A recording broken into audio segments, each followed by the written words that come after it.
Awesome. All right. So, last time on our humble little show here, I imagine D&D being a show, by the way, like a Happy Tree Friends, cross between Happy Tree Friends and like, I don't know, Adventure Time maybe, where it's awful but also animated in a really sweet way. Okay. Last time, you guys had made it all the way from Fort Belawarian over a couple days of travel to the bank of the mouth of the River Tiryiki, following a path of roughly 40 miles, hacking and slashing through the underbrush, dealing with both flora, fauna, and weather. And finally, at the shore of the Tiryiki, you had prepared yourself to go over the river or past the river,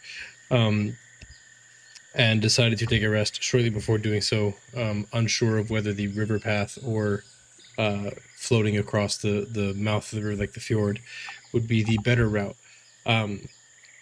As the night set in and you were preparing your rest, a few weird things happened at night. Someone lost track of time. Someone else lost track of a body part. A feather. It wasn't a whole body part. It's like losing a hair. And then in the morning, you guys had a conversation about the abnormality of that. And then the RP channel, there's a good conversation going on about that as well. So we'll roll that all in as canon. This morning, as you prep yourselves to, Ren has made the food, you have broken camp, you're preparing yourself to get on and out. You realize the drizzle has kind of stopped. However, in its place, the absolute heavens have opened to quench the earth. The rain isn't just falling; it is a driving, relentless gray curtain that sort of hammers the canopy, turns the beach into a slog, and sort of a sucking mire. The atmospheric pressure drops so low, it can kind of be like felt in your teeth, in the hollow of the bones. Any sort of like recent injuries just begin to ache from that atmospheric drop. And then you feel the wind starting to shear through the upper branches behind you, with enough force to snap wood.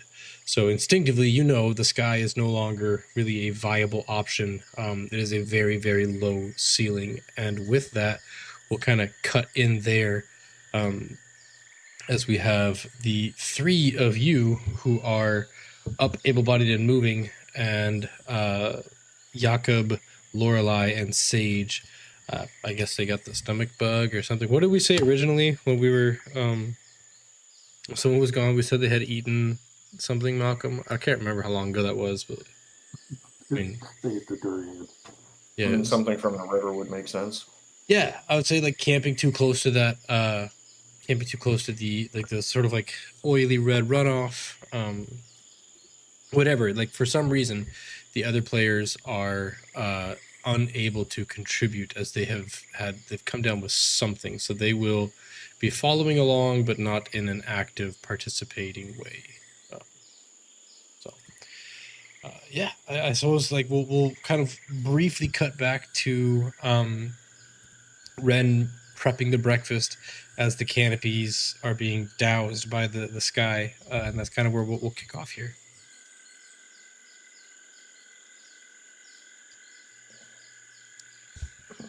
Feathers, where is everyone? I should be up, eating. I definitely think they ate some bad fish last night. They're God. painting the bushes.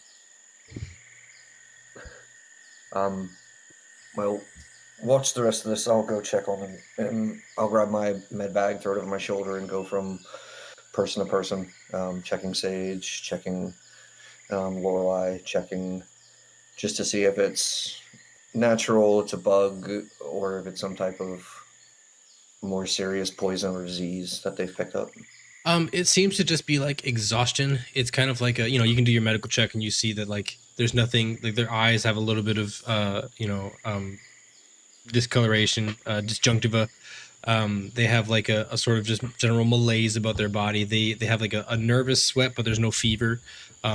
It's like when you're rushing home because you've had Chipotle or something, and you know the toilet is right there and you're almost there, and their urge, the peristaltic thrush as they call it, it intensifies the closer you get to the toilet, the closer you get to home. So like they see it, they can see Portney and Zara. They're almost there, and this is when all of the exhaustion from the travel hits them. You know, if they take a day of not pressing, they will recover just fine. Truth be told, we're just holding them out of the action. So I'll come back to the camp and check Sparrow or Phoenix and Feathers as well, and look for the same kind of signs. What do you mean the fish? I'm the one who could. No one ate fish. Feathers. Is it? Did they get the water? That river's disgusting. By the way, isn't that on the board back at the guild?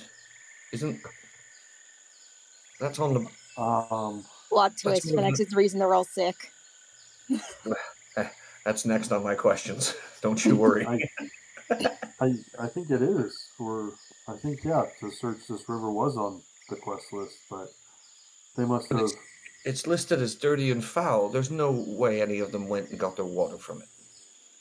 There's they can't have. That's insane. You own brown paint for some reason. Well, we can't travel.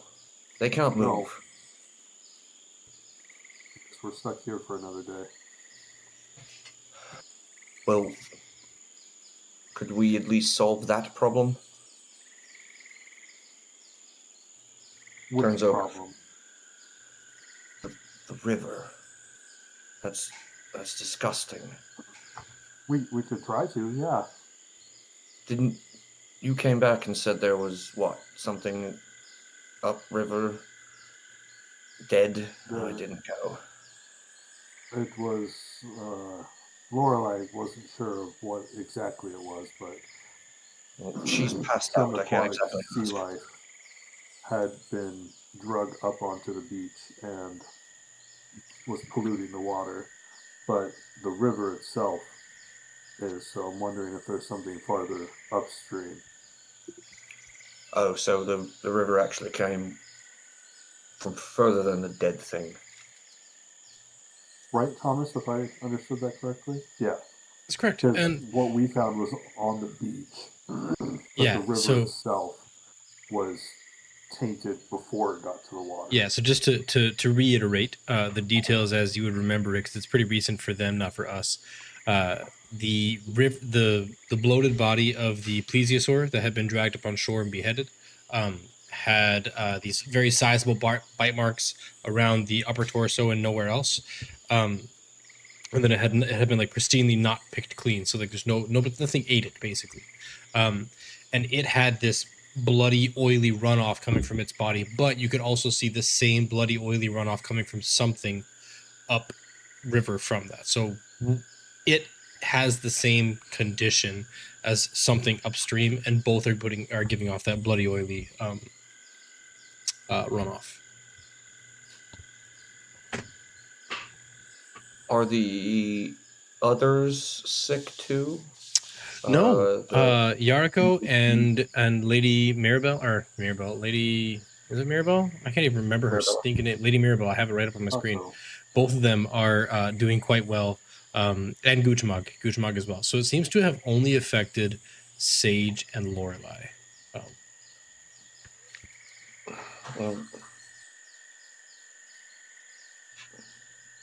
Do a call, fellas. We can just stay here till they feel better. We can, I don't know, wander around and look for a better way to cross. Start chopping trees or something nonsense. What do you... Well, we can go figure out what's wrong with the river. I don't know how far upriver we'd have to go. It's possible. I definitely think we should check out the surrounding area. But if something else came, we don't want to leave our new friends unable to defend themselves. No, sure, we wouldn't. I mean, we're not taking everyone. What do you... Yariko would point to at least Phoenix and you. The three of us seem like we're up. We could take Guchamong, or we could leave him here to help protect, and that would let us be able to go farther. I mean,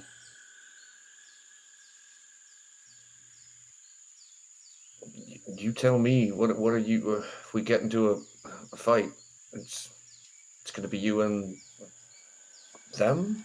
And kind of tilts his head. Is that you two? And the fucking cat? That's fine. I know that I would be the one taking all the hits. Don't worry. Okay. Speaking of cat, actually, he holds up the new potion that he made. I don't think we've actually decided which one it is, but he's still going to show it off. Made this the other night. I don't even remember you making it, so I'm super curious as to. You'll have to remind me when you made it. Took a bunch of the cat fur and feathers and oh yeah. out of it. I think we said it was a potion of bravery. You had two things that it could be, and so my idea was either we do the stronger one but give it like a bad side effect, or we do the regular, or do the less higher one, but then it just is basic and boring. Bravery is another thing. I'm thinking a potion of heroism. There's also another one. I don't know if it's BG3 for real, but I don't know if it's D&D 5e for real. Oh my goodness, it's cultivation or something. The potion that gives you a new spell slot. No, it's not a real one. I think it was like a potion of light or something like that, or like the light spell. What a potion! Yeah. It was something like that. You had said heroism or light. Light. Let's do heroism, and as a side effect, they give off the light spell. So like the person will start to glow. You give them a potion of heroism. That one's easy. You can grab it straight out of the compendium. I'll do it for you. But as your spell making is rather experimental, so you now have it should have dropped. There you go. You now have a potion of heroism in your inventory. You can use that as you will. For everybody else following along, it is gives you 10 temporary HP. I'll just post it in chat for us simple folk. Here we go. Scroll down. I tried to fix everybody's character sheets. So if you have an abnormality today, let me know. But it should be rocking. Cool. You have the potion of heroism, but the imbiber will glow per the light spell for the duration that they have the temporary hit points, which could be cool, could be really bad if you're trying to be stealthy, whatever. So that'll be up to you. Unexpected side effects. There you go. I imagine he doesn't know the side effect, or if there is a side effect. You do not know the side effects, correct. I don't even know if you know the real effects of it either. No, he probably doesn't know what the potion is either. He just knows it's a potion. Just no idea what the fuck it does. Brilliant. I like it. And you made that when? How? Walking around here? I made it the other night. With what? You what got us sick? No, of course not. I would never. You ripped copper off a dead dwarf's body. He was dead. Correct. So maybe we don't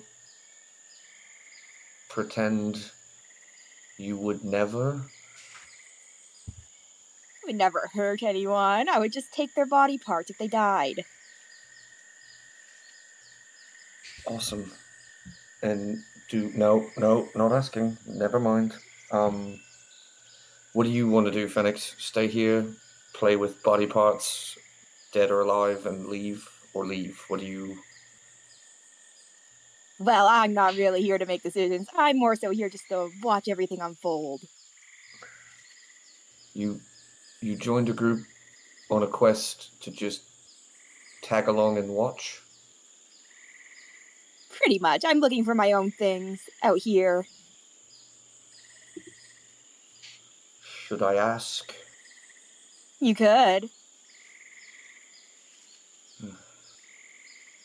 And the potion you just made was made of what?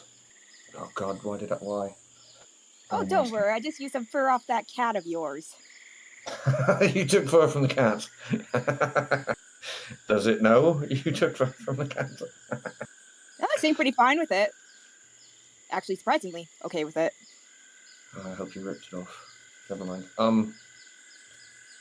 Oh, well, let's phrase it this way then. If we go, are you coming, or what? Staying here to observe sick Sure, people? I can only observe them sleeping so many times. God, talking to you is awkward. Okay, well, Feathers, what's your preference? Dirty River, cross the river, scout the area, stay here. I Fine. think we should start with the area around here, and if we see nothing, we could go farther.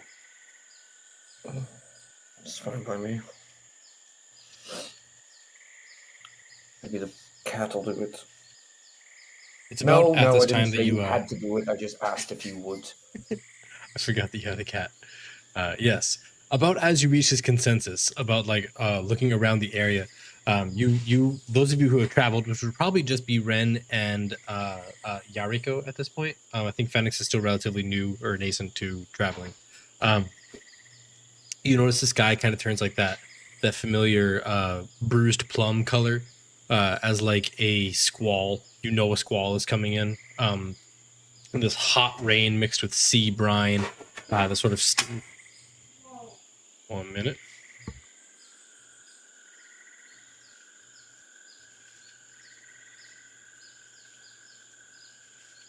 One sec.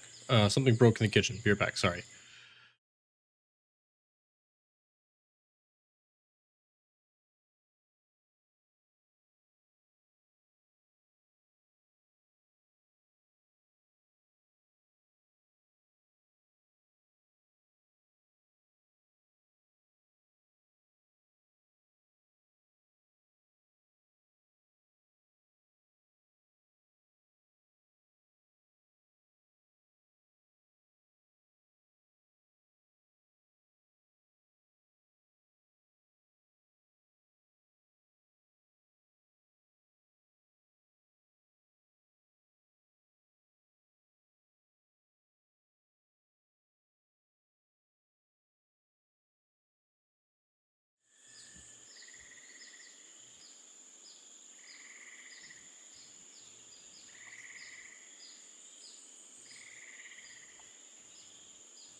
What would we know it as?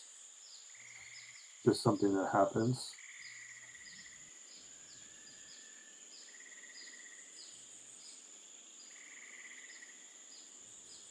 Is it coming from inland out to quote unquote sea? Okay. Do we have any idea of how high we need to get to not be in danger?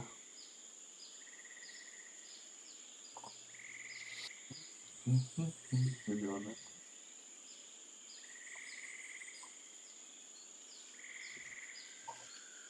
Well, you're going to look for things like something like where's the storm surge drives up to an 8 and a 3. Man, it's hard. You look at the trees and you're like, well, I mean that root system is a little bit higher up, but they're mangrove trees, so they're meant to be flooded, and like it's kind of hard to tell. Like most of the root system is submerged anyways. So you're looking around, you're trying to find. You need to go up, but how far up is really difficult to tell.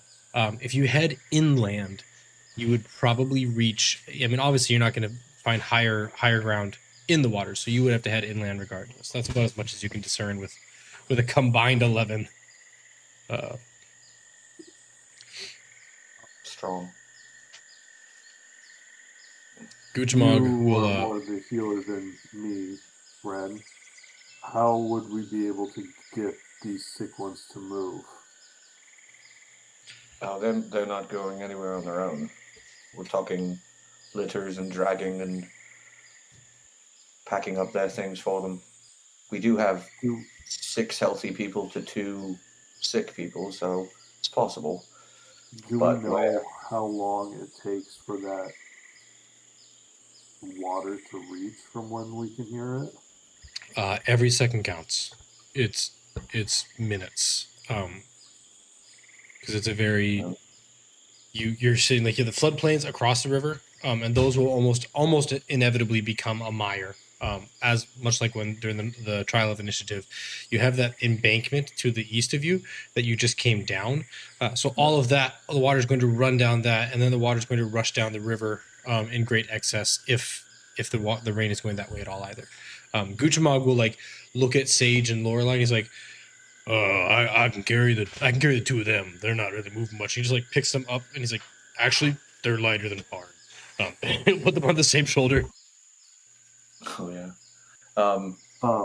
So we can either A, run for it, or I can try and find a slightly higher tree that we know is going to be out of the flood path. Well, it's either back up that bank to the fun plants that don't seem to like us, or it's north up the shoreline and hope that you get farther enough away from the river that it can't flood anymore. Or with the undead. What? I'm sorry, who? Where? I just assume they're here too. I guess I haven't seen them yet. What about, I'm sorry, what? Go where? Well, the undead that attacked our ship and killed Parn. They were in the water. I assume they could be in this water. This was not shared earlier. Do you care to elaborate? There was undead in the water. Yeah, I don't know if Fenix actually managed to collect any of it, but it seemed like something he would collect, so I'm going to say he might have some of that, like, algae or whatever it is. Does the algae... Does Fenix get the algae out and show? I forget it was like a barnacle. It was like a living barnacle, if I remember correctly. I guess they're all living, but... Does the barnacle have anything that it looks like or similar to the sludge? The smell, the coloring? Do they look in any way connected? Ooh, it's a really good question. Why don't you... Arcana? Medicine? You explain to me why you think one skill would be better than the other, and I'll let you decide which one you want to roll, because you're making a really good, really compelling argument there that you could try to infer that. I mean, it would just be him kind of putting them side by side the same way he... Yeah, maybe like investigation or insight or something? Yeah, I could do investigation, but it would be him the same way he has to, scout and look for ingredients for potions. Yeah, I like that. It's kind of comparing a healthy root to a sick one to do they look the same or have they been infected the same way when we realized the ground looked like it'd been infected by the water. Yeah. Like, does that barnacle look the same way? So I like that a lot. Ooh, that's a good roll. Yeah, there is, on the surface, the barnacle doesn't look all that interesting. Like, you're looking at it and it's not really it's kind of just a barnacle, right? Like, they have a tiny little shell, and as you're looking at it, you get really close to it. And when your face gets close to it, right, your hands on the back of the barnacle don't really do anything. But as your face gets close to the underside of the barnacle, you notice these tiny... Have you seen those videos of the people who like dangle the food on the beach and a little worm comes up out of the beach and it's like trying to bite? You have these tiny hair-like protrusions from the back of the barnacle that reach out, and they're just like they're trying ever so closely to get to your face, and like you're what, and you pull it back a little bit, and you notice that like those things they have that red oily off-put from them, like where the tendril meets the barnacle, that sort of like gives this oily appearance, and it runs down your hand, you realize like that's the exact same thing I'm seeing in the water. Yes, with a 21, they are very closely related. And you put the little skull from where they got attacked? Yeah, that's where Parn was. They took a boat north out of Port Nyanzaru and hid in that cove on their way to Fort Belavarian, and were attacked. Someone had to go out into the water and touch things. And poke the barnacle. I assume that's Sage. Actually, No. that's Lorelei. Oh, well, that tracks. And feathers, look at this. There's something. If this is creating undead, this needs to be checked. I'm going to go check this out, but the closer we are to the mouth of that river, the worse that flood's going to get. Just saying, it's possible we could get attacked by undead. Or become undead if we get attacked by too many of those things. We could all become like Parn. Knowing that we don't really have time to argue. Are you breaking camp? Those of you who had already gotten up, Ren, I think your stuff would be broken down because you like. It would make sense. You've described it before. You break down camp while you prep food, so that by the time everybody's ready, you're already fully schlepped and ready to go.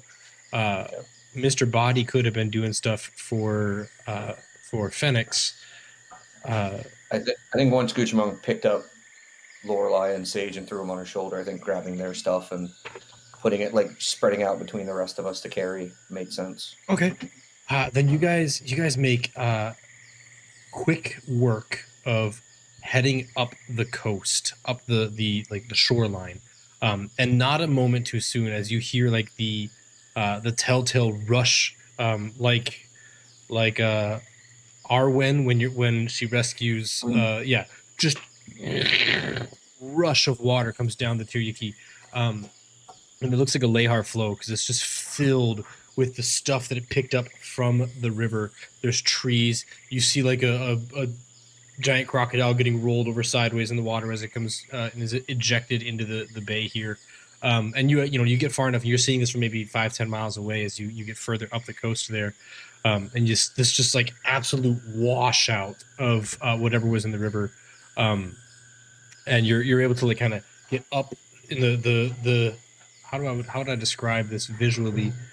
The terrain that you climbed, that you scaled to get up, is significantly flatter up here. I would say if I were going to try to draw geological lines, which I should never do because I'm not very good at drawing geology lines, but this is what the elevation map would look like. So as you get farther up, the incline is less severe as there is less of an, there's less lines. So it does flatten out towards the edge of the cliff there. So as you do, you can kind of find an easier way to scale up the thing there, and the water sort of, you're not obviously not going all that way because that's miles and miles. But as you get even like 5 or 6 miles up there, it still lessens. And you're able to sort of find a cove, not a cove, like a little offset area higher up, maybe where like a group of mangroves have gotten their roots so tight, dirt has settled there, and there's like a small little microcosm of plants and like atop the roots of those mangroves. So it's like an artificial floor above the surface of the water, and you're able to kind of hang out there away from the flood. As Guchamog like sets the ladies down, he's like, I think they'll be okay here. That's kind of about as far as I'd feel comfortable carrying them away from all that. And Lady Mirabelle's like, well, it's no mind. I can take over them if you all want to. Maybe look for. You'd said previously you wanted to find something to cross the water. If it's something you still want to do, dearies, I can take care of the ladies. Watch them. I'll keep them safe.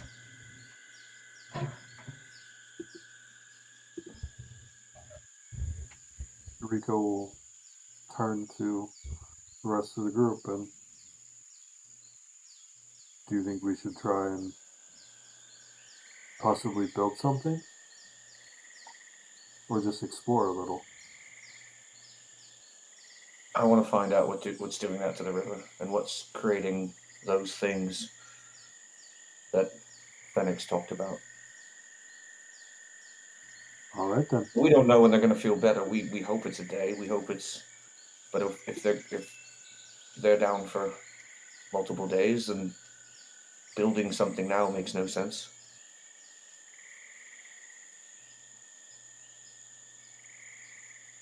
And we can't keep running sick people up and down a coast. Just let them rest. Do you think this is defendable? And he'll turn to Goshamon and ask him if he thinks he could.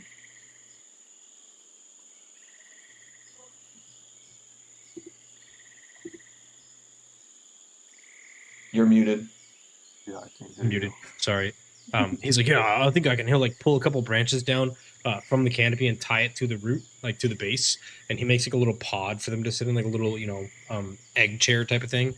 So they're surrounded on three sides so that they can't be seen from the outside.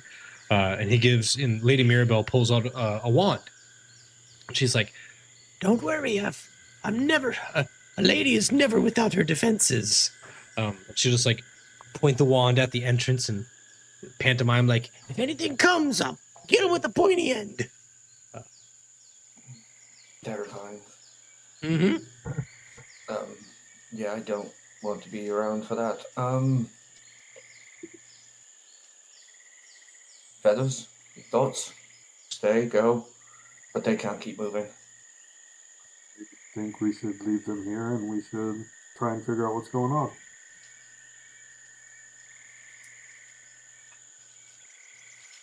Little one, are you coming? And he'll turn to Phoenix. Why, of course I am. I have to take some notes on you two. I don't have a lot about you two yet.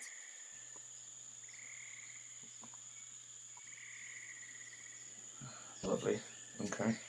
And you know what these creatures look like, and you can spot signs like the last time?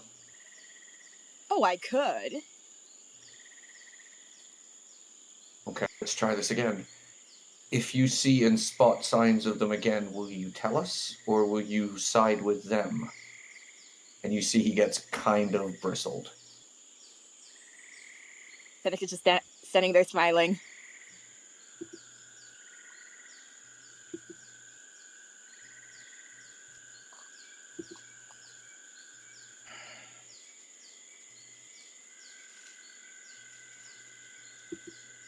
Witchmog, feeling the tension in the air, is like, "Yeah, nerd'll do it. Yep, nerd's the one for the job."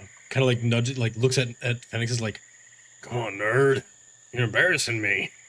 No, he's just standing there smiling. "You're embarrassing me, nerd. Come on." And he'll like kind of nudge.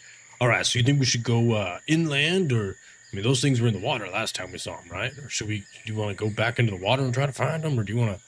I mean, up the river at this point is probably not going to happen. I would imagine that's going to be bad." Oh, okay. Hold on. I think I got spun around. Is the source of the whatever in the river from south or from north? From south. So just to get real visual here, the animal that you saw, we'll paint that in like red. So this is the beheaded animal you saw, and there was a trail of bloody oil coming from it like that. However, there is also a trail of bloody oil coming from up shore. So, something upriver. I'm drawing lines intentionally far, so I don't tell you how far it is. But yeah, so the water is flowing this way. Nice arrow. And it's coming from upriver. So going north is away from the source, but is also towards the safety of not being flooded by the river. Goochmog's like, "Well, I mean, it doesn't mean, we saw undead north of here on the other side of this inlet isthmus over there in the water on the other side. So it's possible that whatever's causing it could be around here. We could just look around and see if we can find anything. I mean, nerd, what normally happens when there's undead in an area? Well, it depends on what's causing it. Sometimes it rots out all of nature. That's bad. Sometimes Like just this? a couple little guys wandering around. Like the back of that thing you showed us. The little worm attachments smelling and looking just like the river. That's not a coincidence. One's affecting the other. Yeah. Well, as I said, it can affect a lot of nature, causing decay and poisoning. So do you think the source is from inland up the river or out in the bay? Honestly, I've not done enough experiments on it quite yet. Okay. Although there does seem to be a high amount of undead around these areas. I can't say where it's coming from yet. Well, there's a note on the board about figuring out what's wrong with the river. That little thing you're holding looks like it's being affected by what's ever going on in the river. Well, we can try to fix it. I just can't promise it'll be a permanent solution. Oh, God. Yeah. Fair. Well, you can try, though. I'll watch. Great. What can I ask what you can contribute while we search this out? Why, my stunning personality, of course. Sure. Yeah, I've got the cat for that. I don't need you for that too. Are you a caster? I think I've seen you once or twice do something. Are you a cleric? Can you use the favor of a god? Oh no, I'm the only god here. Oh, okay.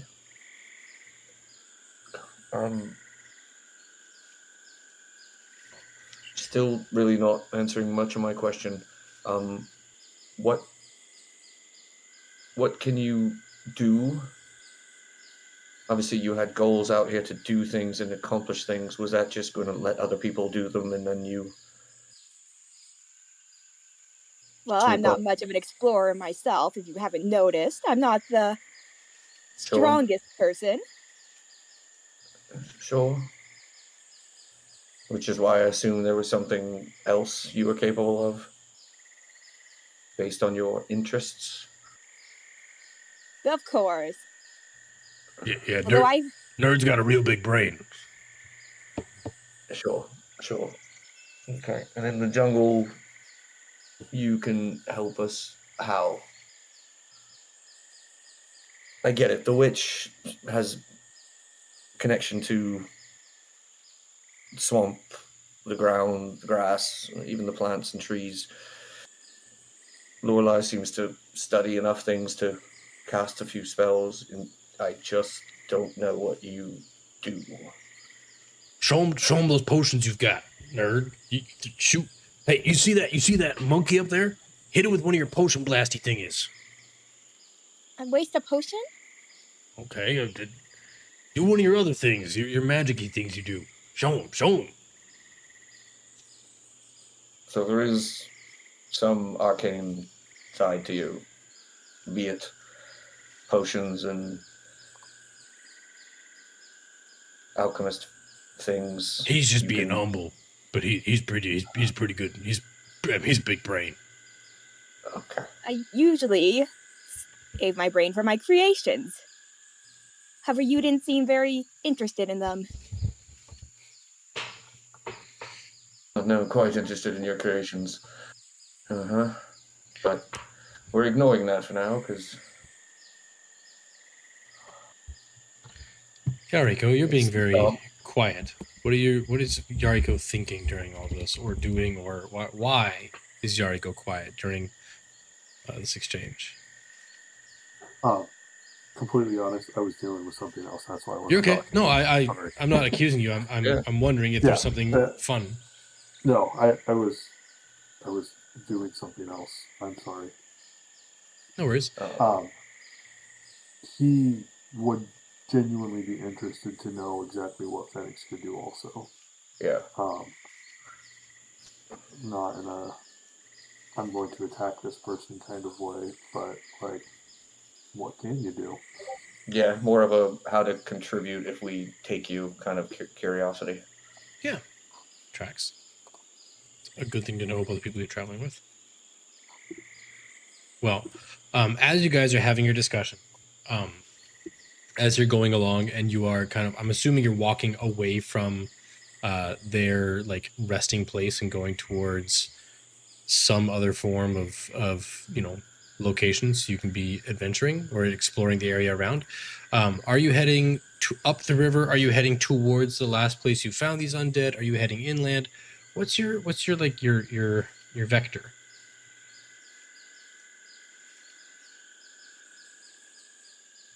Has the river swollen to its limit? Is it still swelling? Is it still, or is it kind of leveled off? The first like rush of water has passed, but you're still looking like at an 8 or a 12-foot rise in that river like level. So it's still a tumultuous rush of water. It's only been like 15, 20 minutes or maybe an hour at most.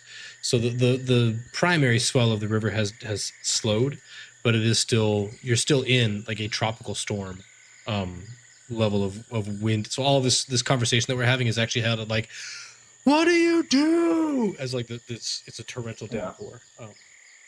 Has it doubled the amount of like dirty, fluid, oily? It's actually sort of diluted it. Okay.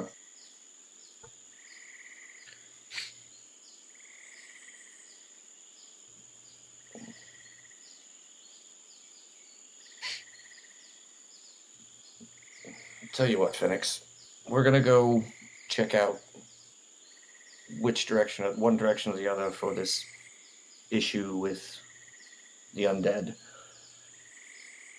Which way would you prefer we go? I don't really have a preference. Sure.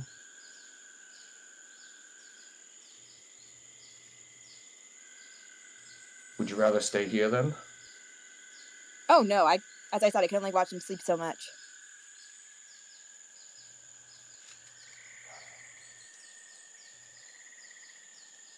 Well, if it's Besides, I already got your blood types and all of that stuff. So what now? Sure. You did what? What? Nerd, sometimes you say things that I don't think you think about before you say them. I had a How do you know I think lots about what I say? I had a nanny who said that's an inside thought. Oh, I didn't realize you were that sensitive. I don't know what she meant by it, but I think those are inside thoughts. Listen, I found, as you guys were bickering, I found this this boat over there, slung up in the tree. I thought maybe you'd want to see it. It's a little bit. I've never seen a boat in a tree before, so maybe you guys could. That'd be a good starting place for you to look at. I don't know. Oh yeah, so show her the stage. I know she loves boats.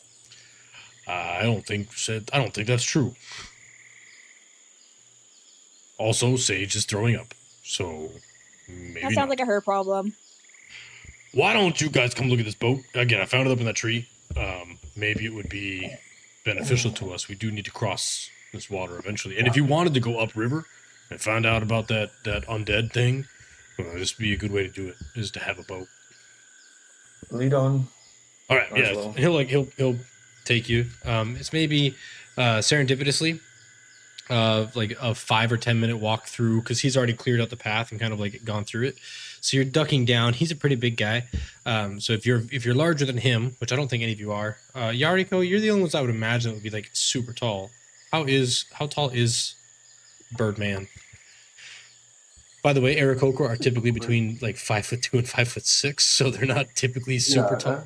But I was only considering myself like 5'5". okay, cool.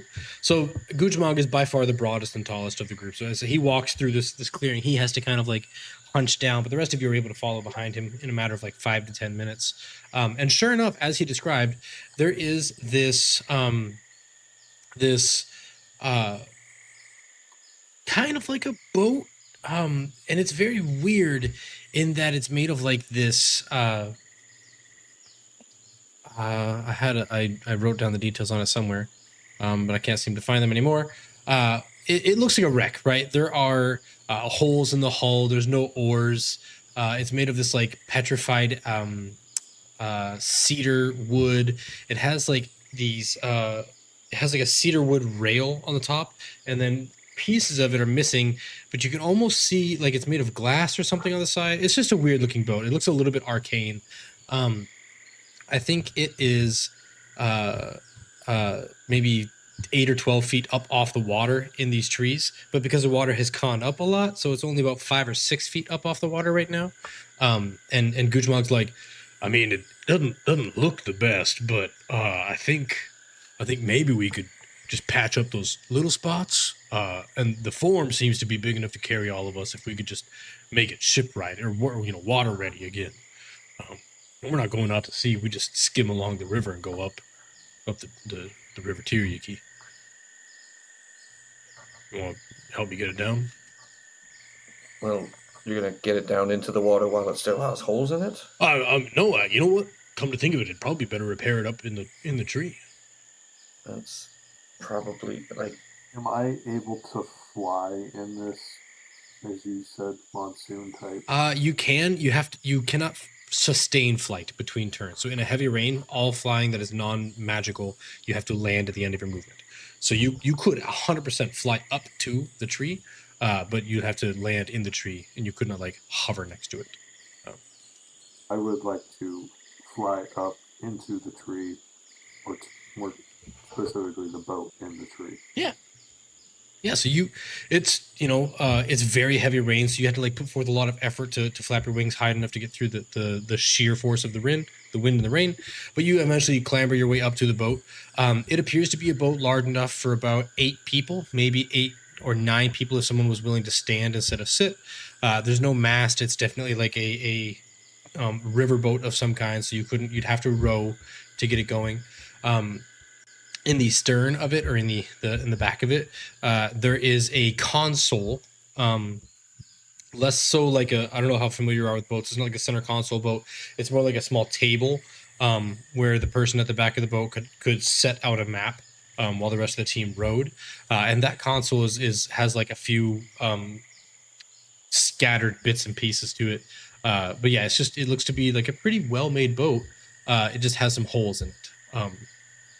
What are you doing as he flies up? What are the other two of you doing? I'll come back to you, Malcolm. Mm-hmm.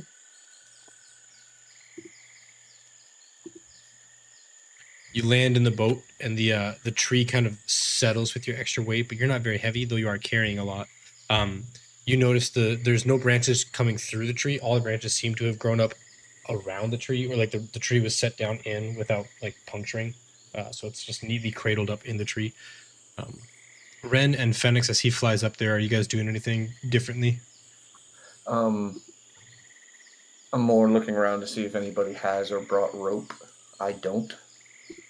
It's not it's not in my inventory. So it's more of looking around to see if maybe Sage or Lorelei, since we took their packs with us, or someone has something attached to their backpack with, it looks like 50 foot of rope. Yeah. I think both of them have rope. Gujmog definitely has rope. And then Phoenix, I don't know if Mr. Body is carrying your stuff. Well, I know Mr. Body is carrying your stuff, and I don't see rope in your stuff. So I guess the only one who would be carrying rope would be Gujmog, and maybe Yariko. No? Do you mind? And he'll hold his hand out to Gushmung and kind of motion to the rope. Oh yeah, yeah. He'll like sling his pack off. He sets it down with a big loud thud. And the rope is strapped to the side, so he just like takes off one strap of leather a couple times and hands you the rope. And he's like, "There you go." Hey, useless, come here. And you see the cat pop its head up, look over, kind of tilt its head and walk towards Ren. And he unspools probably, would you say it was About 8 feet 4 or up. 5 feet above us, or how? It's about 5 feet above you guys, so 8 feet off the ground because you're 3 feet tall. Just pulls about 10 feet of rope off, and kind of you see him have a little mini quiet argument out loud, but only one side of it, and then the cat will grab one end of it and try to fly up into the and towards where Yariko is with the rope. Okay. Yeah. Phoenix, what are you doing as this is unfurling? As this is unfurling, as this is occurring? He's still just sitting there. I mean, Mr. Body's probably carrying him. He doesn't want to walk. Yeah, and it's just a torrential downpour. You can, those of you who are seeing Mr. Body carry Phoenix, Mr. Body has like, when you see someone who's super skinny, they have no like shoulder density, no shoulder bulk rather. It's just like a single point to the shoulder and it goes down to like a single point to the elbow. Mr. Body is emaciated, so when he has like the cloth, the blanket, the cloak that's hanging over him, it's like just single point, single point, single point. Like it's just like as a skeleton wearing a cloak. Essentially. There's a little more. There's more to the body than that? Slightly more. Slightly? It's still Not full human healthy shape, but more than just a skeleton. Got it. Yeah, but there is more than a skeleton. I like it. Okay. Cool. Well, Yariko, as you get up there, what are you doing in the boat? Initially, I'm going to be trying to figure out where the holes are and how big they are. Okay. Do you have proficiency in water vehicles? I don't think so. Okay, so just roll a regular investigation check without your proficiency modifier, unless you're proficient in that. An investigation? No. Okay, just roll a regular investigation check for me. Perfect. That was... It's a boat. It wasn't a very good roll, but it was a super definitive roll. Yeah, there's holes in it. You look at it, and the holes are equally on the bottom and on the side. The hull, the keel, I think that's what it's called, the central line of the boat doesn't have any holes in it. So at least like structurally, it has a frame. You may just need to put like bamboo shoots or banana leaves or something to try to keep the water out. But yeah, it's super hard to tell. You do notice there are, even with a 1, just because it's obvious, like if you spend any amount of time up there are some packs. There's 2 backpacks, and a long wrapped, like cloth wrapped, what looks like multiple swords wrapped up in cloth. Maybe like, just looking at it, maybe 8 or 9 swords wrapped up in sort of cloth blanket and tied with belts. Ren, are you going up into the boat with your rope that you've now tied there? I was about to call up to Yariko to tie the rope for the cat, who probably lacking thumbs can not tie the rope. So, Feathers, take the rope, tie it up, please. All of us have wings. Yeah. You find a nice little hole in the boat and tie the rope to one of the holes. Maybe this is why you didn't recognize why you rolled a 1. I don't know. Is it sturdy when I get up there? Yeah. Or does it feel like if I stay on it too long, it's going to crash through whatever it's locked in? Oddly, it feels, you get a wash of different feelings up there, Ren. It feels very sturdy, almost as if it's not truly resting on the trees, like it's being held aloft by something else. But you look around, and it's definitely being held up by the trees. It feels almost, you have this uncanny instinct that it's being held by something else. But more importantly, You feel like this is you've been in a boat like this before. There's just an uncanny familiarity to this boat. Like, you know, in movies, we wouldn't see this, but we would see this, but the characters wouldn't. You'd maybe even get a flashback to like doing triage on someone in a boat like this. You're like, but I don't know how I know it, but I know this boat, but I don't know how I know that I know this boat. Yeah, that's really wordy. Feathers, you think we could actually bring everyone up here? Wouldn't it be safer here? And then let them work on it up here? I don't think they're in danger. Like, looking around would be a tough to give like, us the opportunity to go and explore and not worry about them. that was what I was thinking, while they could actually work on it. Let Kushmong have something to do. Can you fly Sage and Lorelei up here? It'd be tough to carry them up a rope.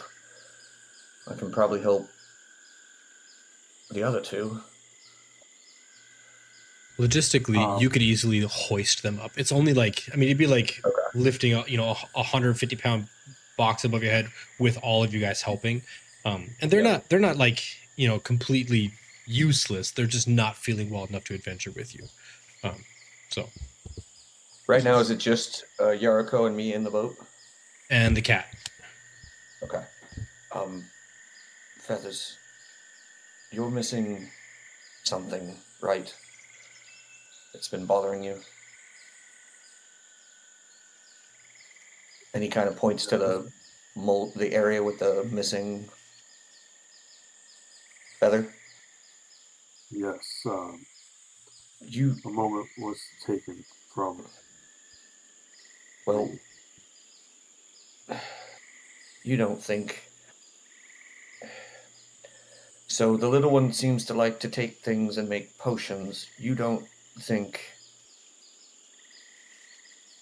So I prayed to my God, and he was showing me the moment. So unless... Oh, you saw, he showed you someone grabbing the feather.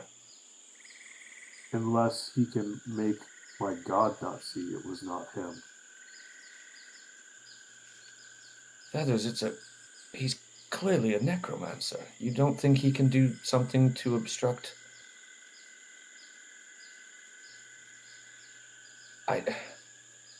Look, he's... My God watches time. Okay. If it was him, he's far more powerful and dangerous than we could ever imagine. Well, and you're saying that's not the case? We haven't seen him do anything. He follows us around. He doesn't seem to be scared of much.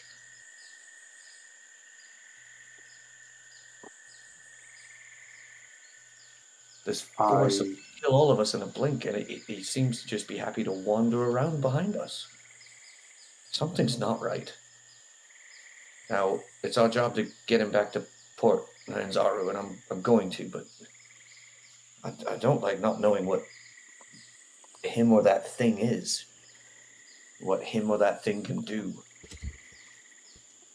I don't know how they would be powerful enough to do that, but maybe it's something that we should try and watch out for.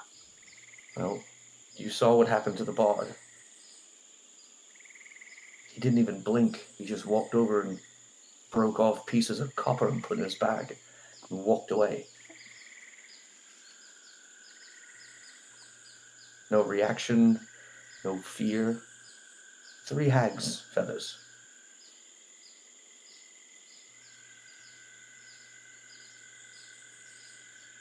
So, I don't know. I don't know either. Well, one of us, if we go exploring, is walking behind him. I'm not letting him out of our sight. It's not happening.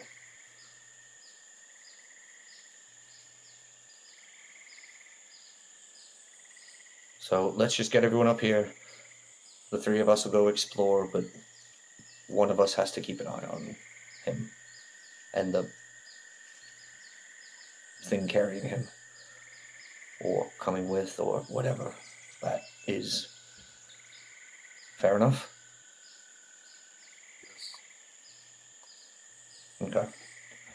And I'll call down to Gushimeng to try to help get everyone up into the boat with the rope and see if there's other ropes we can use, obviously, to speed it up and kind of move everyone up into that area. Yeah. Is it sheltered at all, or is it open? No. It's the canopy is very. If you've never been to a mangrove forest, or mangrove jungle forest, whatever, it's super tightly knit. You can't even see the true canopy of it because the branches are very thin and reedy to help them adapt to like a wind blast of an environment. So it's a very like tangled mess as you're going up, and then it's a cover, so you actually don't get a whole lot of rain in here. You might get rain sideways, like as the water comes through the mangrove and then drips and the wind hits you, but it is relative comfort up here as well. And then you would know, like, having a stable floor, you could build some kind of lean-to. Now it would need to be designed for high wind shear, because if you build like a straight, square wall tent, it's just gonna get ripped off you. But like I think most people underestimate how deep boats are, like from hull to rim. So you could actually just draw a tarp across the boat, and if you laid down, you could be comfortably dry and warm in there as well. So yes to all of your questions. And Guchamog's like, right away, I'll go get them. I think they're okay, able-bodied to walk, but I'll carry the sick ones, and then I'll grab the other two. They can walk there. Yeah. And he will head back to the camp and grab the others, leaving you guys alone I'll for go just a down minute. and get packs and equipment while he's getting people, and we'll just ferry them back and forth till they're all up there. Yeah, so there's a nice little montage of you guys getting up into the boat. Phoenix, how long do you spend down at the bottom before going up into the boat? Nah, you're just sitting there chilling. Cool. Sitting, it's again, I described it as like, it's not true ground. You're kind of sitting on, it'd be like walking on a wicker basket. But yeah, you can. Like sitting on Mr. Body. Perfect. Mr. Body just sits down and you're sitting on the drenched cloak of Mr. Body. When Guchamog comes back, he'll help you get up there. Are you guys doing anything in the boat while you're up there waiting, Yariko or Ren? I do want to look through the packs just for stuff that I would care about. I mean, not gold or weapons or anything, but supplies or potions or anything. Yeah. In addition to some spoiled rations, in addition to like a spyglass, a map of the local area. The map probably covers most of the waterways out to. What's this spoiler? Oh, nice. How do I get it to go away? Cool. It covers most of the Bay of Chult and all the waterways up to about where you guys can see on the map. And then it doesn't cover any of the actual jungle. But of the most intriguing part, there is a leather folio inside the one of the packs that has this written on it.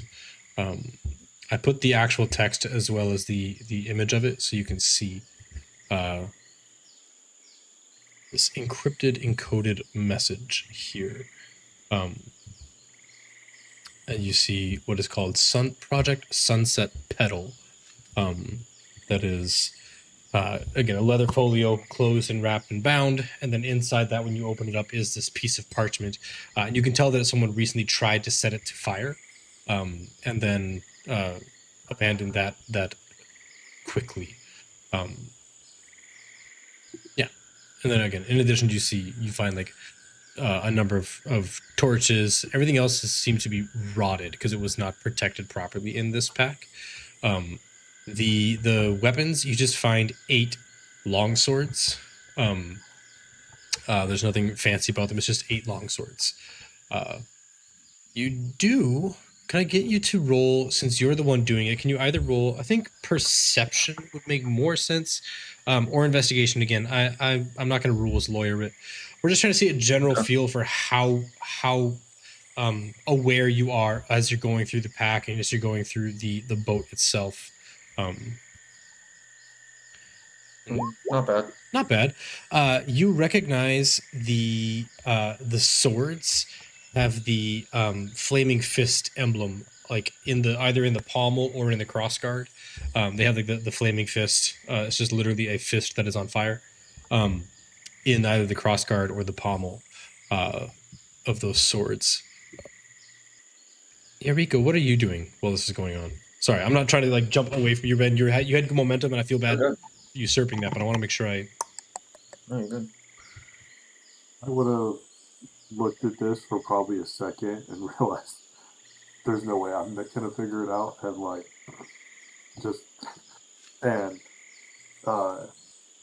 make sure that everyone's secure and safe up here. That's what you would be doing. Okay. Perfect. Well, eventually Guchmog comes back, and you guys again. There's a montage of like putting the ladies up in there, getting Lady Mirabelle up in there, getting Jakob up in there, and then Guchmog goes to climb up and notices that like when he climbs up, the boat kind of sinks a little bit more into the tree. He's like, maybe I'll just take a quick lap around the area. It seems a little bit precarious for me up there. Well, you can come up. We're probably coming down. I think that'll even out the feathers. Phoenix is down there. Do you want to go grab him and head wherever? And then that'll take the weight off. I think between you and me, the Dragonborn probably would be fine. I think we should. Okay.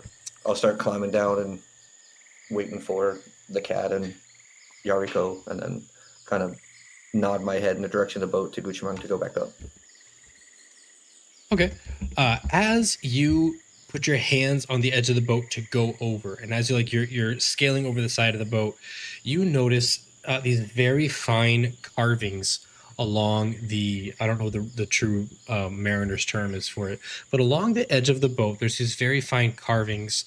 And they almost appear to be like maze work. I imagine how like they have those knotwork tattoos. Someone's basically done knotwork tattooing, either like Scandinavian knotwork tattoos, carvings, engravings on the side of the boat. And it is as you your hands are very firmly on it, and you kind of get like another one of those flashbacks of like, I've done this before. I've gone in and out of this boat somehow. You notice like this, the idea comes in your head. This is a dang it. I hate when I scroll my notes. I'm sorry, folks. Super professional here. This is called a good job, Thomas. Well, it doesn't matter. It's a boat. And it's a boat from your history. You notice that the carvings, as you kind of like follow along the back, you notice they go to the back of the boat, and there are two slots that appear to be where something has been pried out of them. And you notice now that you're like along the back of the boat, there are these big, long slash marks in the back of the boat. These are definitely not put there by design. These are put there by something. And as you're looking at it, you see like a collection of crushed something on the ground. Like, okay, whatever scratched the back of the boat. There's these two insets where something should be set. I would say like baseball-sized indentations on the back of the boat that were supposed to be sitting there.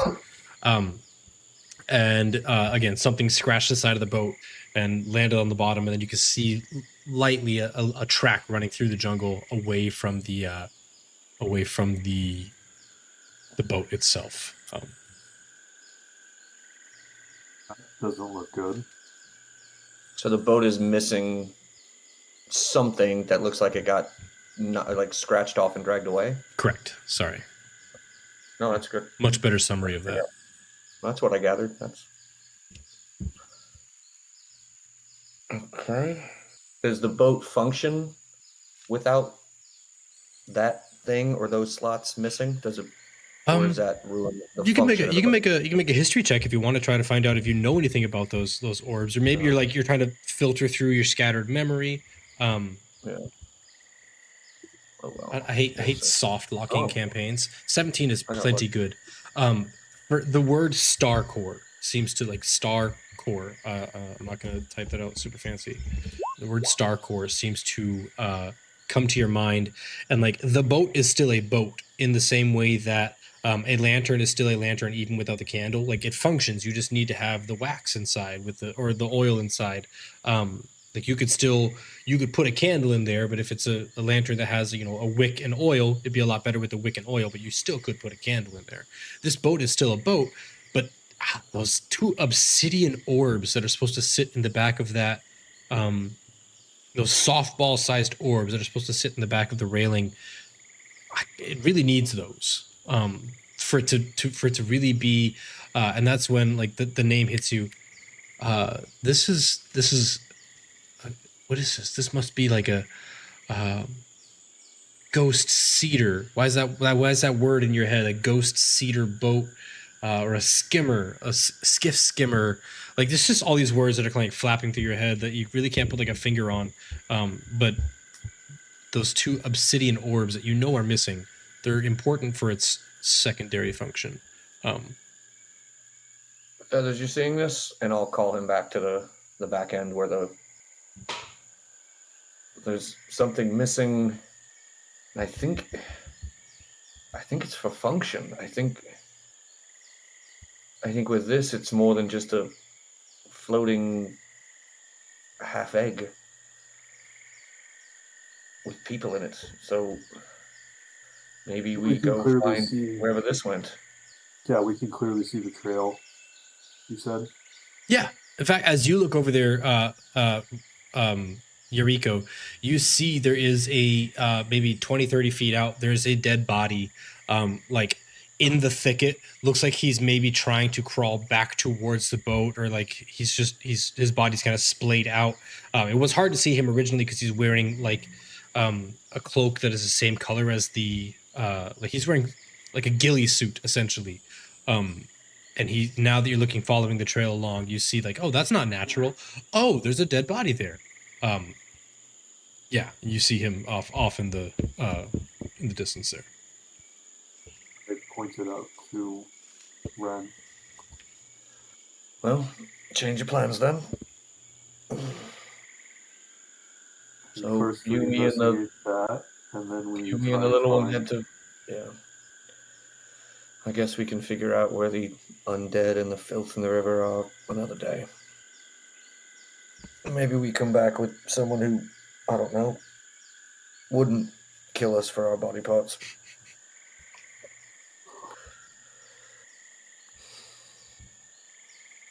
I mean, if Go on you're an adventure.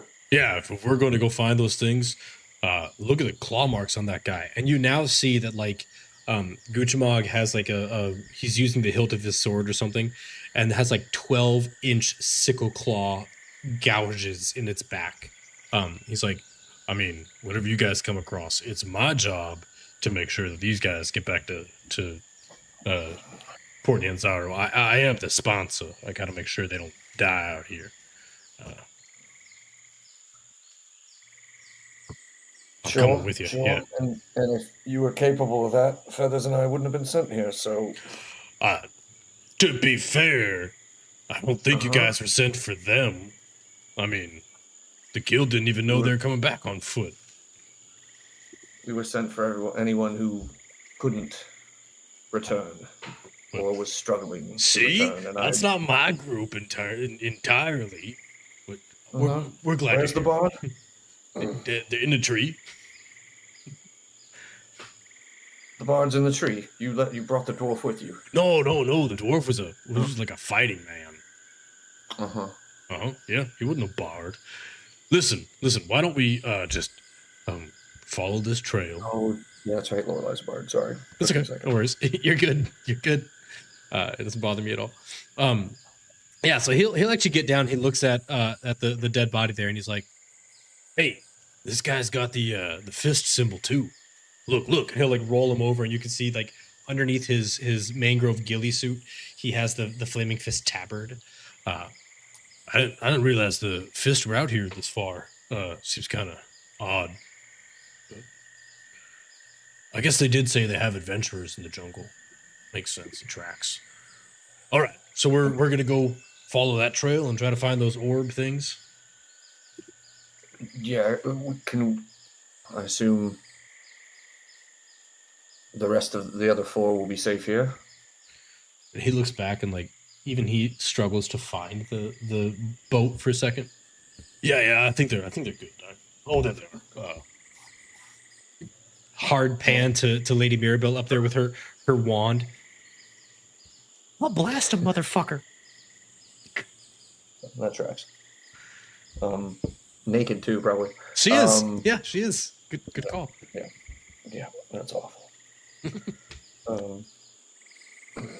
Fine, let's go get back whatever this piece was, and then we can fix it as everyone feels better, and hopefully it'll get us back faster. I don't, but it's the best we can do, I think. Yeah. And you'll see him start to descend the rope, hand over hand, and drop down. Yeah, as you pass over the body to go further into the jungle, over the path where it was slain, you notice just from your passive, there is a nice. Thank you for the visual. That's awesome. There is a what would be known in probably, I don't know if it's be in your circle. Would you know what a cipher? You can decide. Would your character know what a cipher tube is? No. Okay, well, you. I would. Go ahead, Ren. I don't know if it would maybe be something that would. I was gonna say, aren't they used militarily to hide orders? Yes, they are.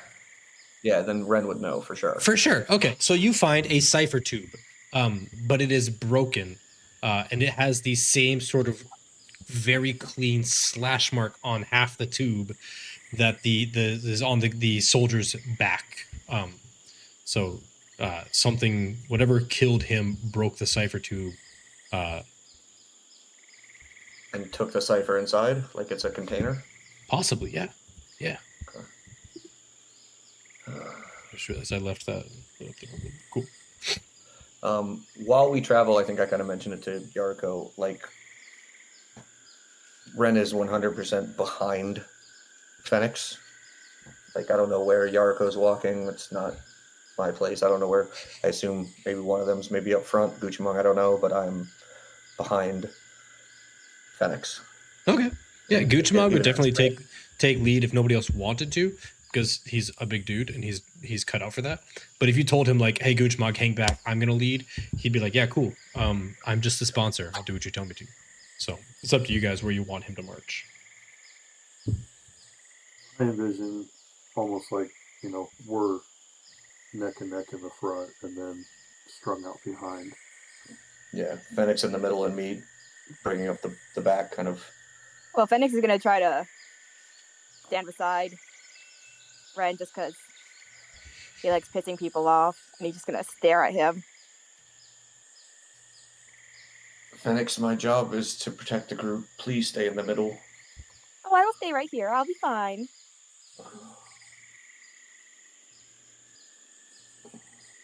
Hey, Yariko. I bet you a gold piece. He punches him before the end of the day. I'll take that bet. All right. You take that bet, Yariko? With the Brad Pitt voice. Yeah. You take that deal, Yudovich? It's awful. I don't think he'll do it. I think you will. I think you'll punch him before the end of the day. One gold piece. Yeah. I mean, it's got to do something out here, right? No. And then, like in the middle of the joking conversation, you over the sound of the squall, you do hear something very familiar to both Ren and Yariko. You had previously been traveling, again, mild segue here, really quick exposition. You had previously left Port Nyanzaru on a mission to seek out something called the Pluvial Terror, something that had killed many, many people during the last trial of initiative. Having been successful guild members in rescuing a lot of people during that last trial of initiative, flying out, doing the healing spells, bringing people back for the resurrections. They did put you on a special task force to go out and find the like nesting site or hunting grounds or whatever. Find more on the pluvial terror. This creature that they told you would imitate people, would call for help out of the rain, and was exceptionally dangerous because it had never been seen by anybody living.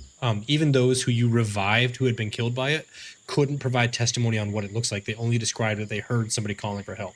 The only reason you remember that, and possibly a good foreshadowing here, is that you do hear someone from your original crew, a very faint sort of, you know them to be a druid of some kind, and a very faint, please, please, help, please, help, please, help, coming from like far off in the jungle there. Again, not foreshadowing anything, but you do hear it.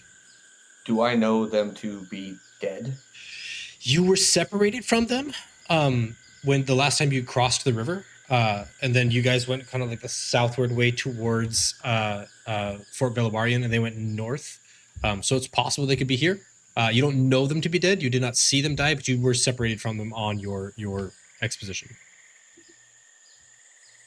Feathers, do you hear that? Is that her? No. Don't know how it could be. We barely got out of there. Hey, useless. Head that way. Go. You know who we think it is. Go. And he'll kind of like nudge his like head and neck in that direction, and the cat will take off and go like branch to branch in the air in that direction. Yeah. As we're going forward, I'm going to cast that on my mace. Just deals an extra d6 for an hour. A magical weapon, making it temporarily stronger, sharper, and more destructive. Until the spell ends, the weapon deals an extra d6 damage of its type on a hit. Does not make it magical. Okay, cool. It's a neat spell. If I knew what the word anneal meant, I probably wouldn't have to read that. But I'm dealing with a Tootsie Roll level of vocabulary and don't know what that word means. Cool. Well, the cat is gone for 5 minutes, 10 minutes, 15 minutes. Doesn't ever really report back in. How long do you wait for the cat to go? I can see through the cat's eyes. Perfect. The cat will. You see the cat like. You can't hear through the cat's eyes, but you see the cat's head jerk to one side, and no, you can hear, can't you? Yeah. Can you simultaneously? Is it the same as? It's not like a clairvoyance, clairaudience where you pick. It's basically I lose my sense of sight and hearing. Okay. So it's like basically I'm standing there blind and deaf for. Awesome. So it's like a warg from Game of Thrones. Cool. So you're watching this cat go along, and you see it. It hears the crying coming from one area, and it chases that, but it's smart. It doesn't go directly at the sound. It kind of circles around to try to, because your cat is not dependent upon you for thinking. It's a very intelligent creature. So it doesn't go head on at the trouble. It kind of goes around. And you see it and this sound calling for help, playing this cat and mouse, this literal cat and mouse game, or cat and dinosaur game. And the cat seems to be going farther away, chasing this thing with it. Seems like whatever creature that is going southeast, and you guys are kind of going northeast. And it's taking it, it's chasing it away from you. It seems like that creature's trying to isolate the cat, just instinctively. It's trying to isolate the cat as a prey, but the cat's not giving in because the cat's freaking smarter than that. You as long as you watch, you see this cat and mouse game. Yeah, I'm gonna snack back to like my own senses, and like you see him shake his head and fucking hate that. Oh, hold on. So there's something out there it's not her, Feathers. It's not. They wouldn't be running from the cat. She knows the cat. Wouldn't be hunting the cat. That's not her. I don't know what it is, but it's not her. But the cat's kind of headed southeast, but it just keeps dodging away and trying to draw it out. It's there's something there. I don't. You don't Looks think like it's? we need some live bait. Do you think it's the terror? We know it can mimic voices. Hey, Phoenix, you want to be bait? Oh, I'd love to. thinking That was just on my more list of things I wanted to do myself. today.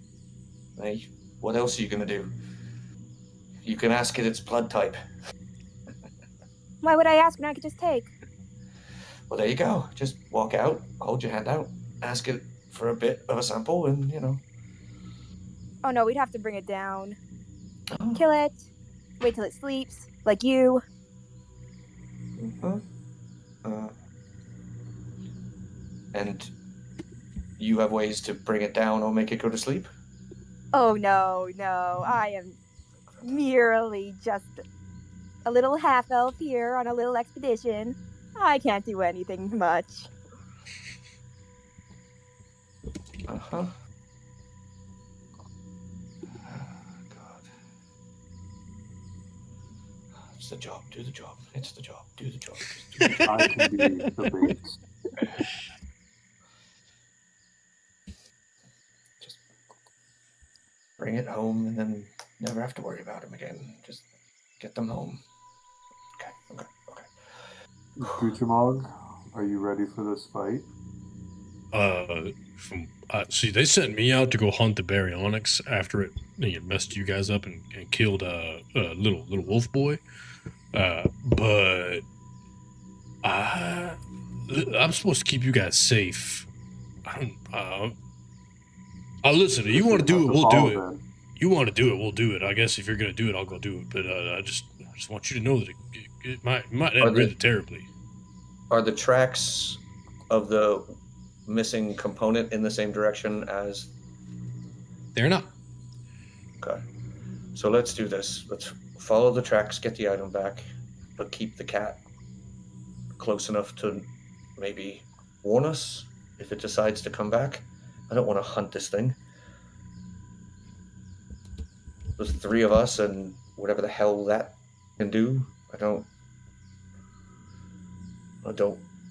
much rate our chances. Yeah, look, I was trying to be polite. We've never even seen the damn thing in 2 years of me working with the guild. Yeah. I think the most important thing is getting the boat back working. So let's head that way.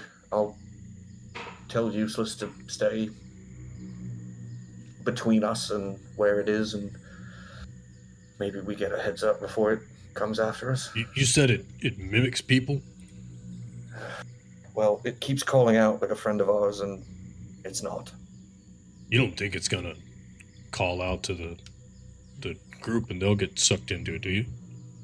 They're definitely stupid enough to fall for that. Oh God, that's he's like panicked. Well, the good news is the one most likely to be that gullible is throwing up and passed out. Oh good, yeah. All right.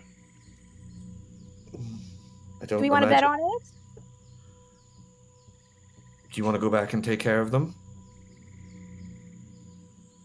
Why, of course not. If they end up dead, that's not my problem. No, that's just more collecting for you. Exactly. More inventory. Nerd, sometimes you make me uncomfortable, nerd.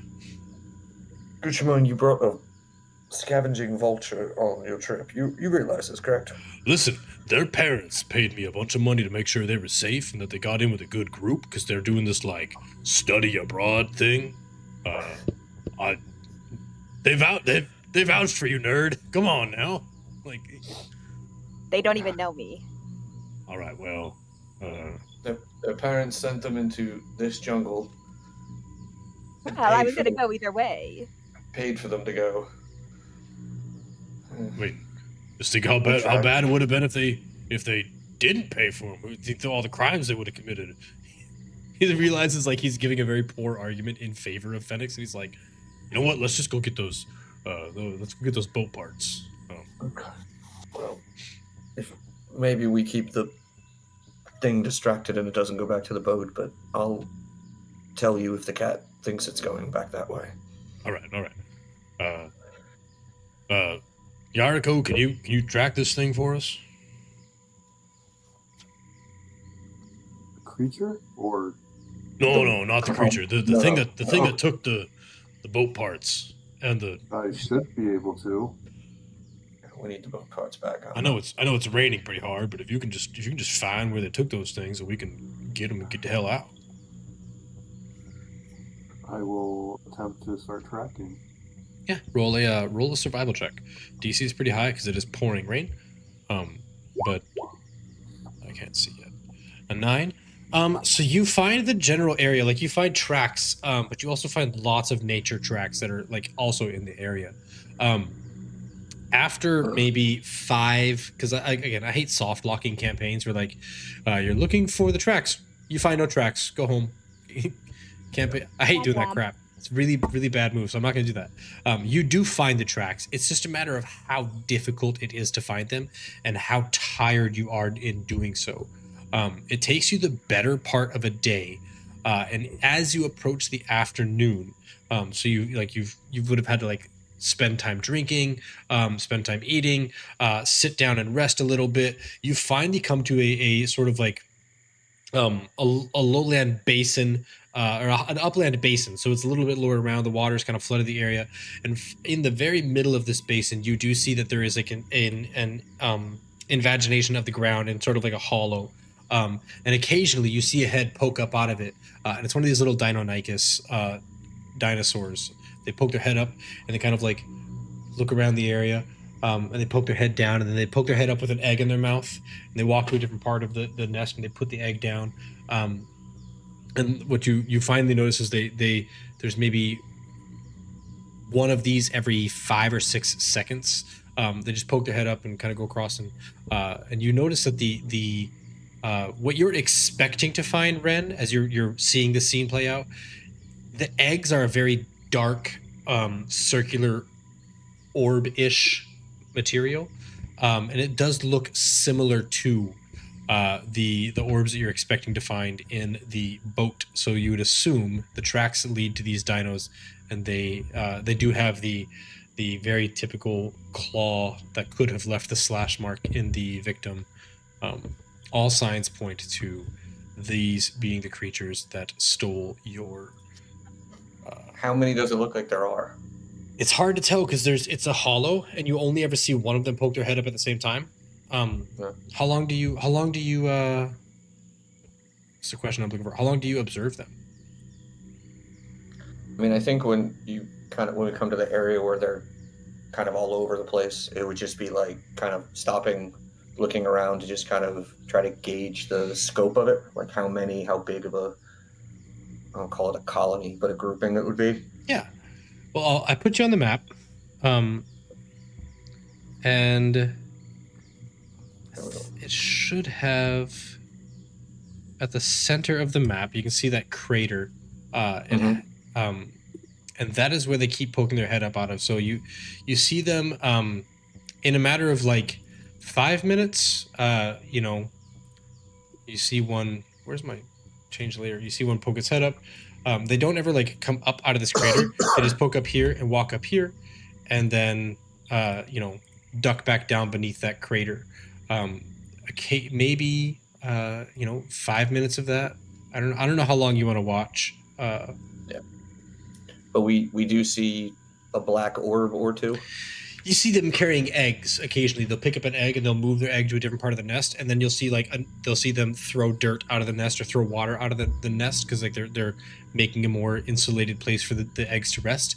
And the eggs look very similar. They're this black circular-ish. They're not quite as elongated. They're sort of these round eggs. Yeah. Does that trigger any odd memory of what the back of the boat would look like?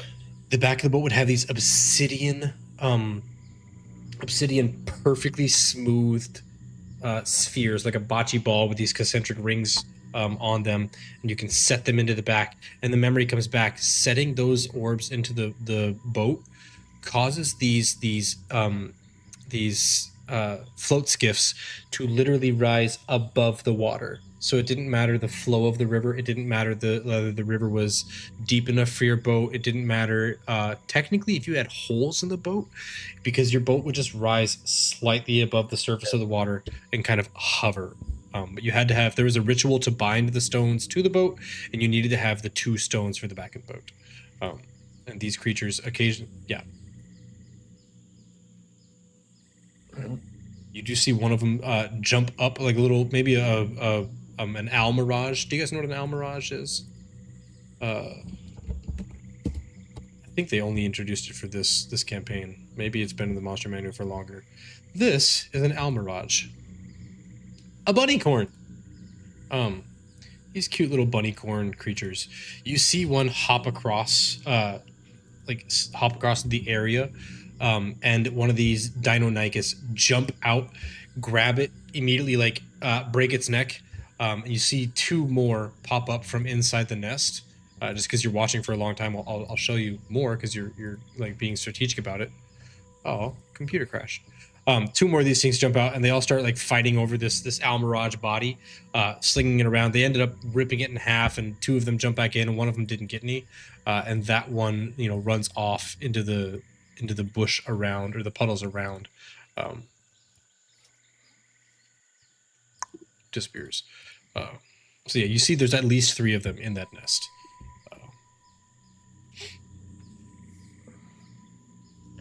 Oh, you couldn't have seen any of that. I'm sorry. That's not what I wanted to happen. Well, it doesn't matter. I described it, so. You can retcon it if you want. No. You saw it. It's just a matter of for some reason the dynamic lighting is so dark that it didn't show up.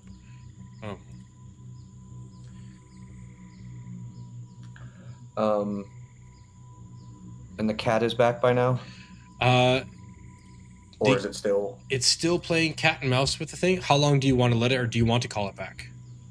No, I mean, that's safer. So leaving it to keep that thing occupied, I think, is more important. So I'm just going to let it keep occupying it.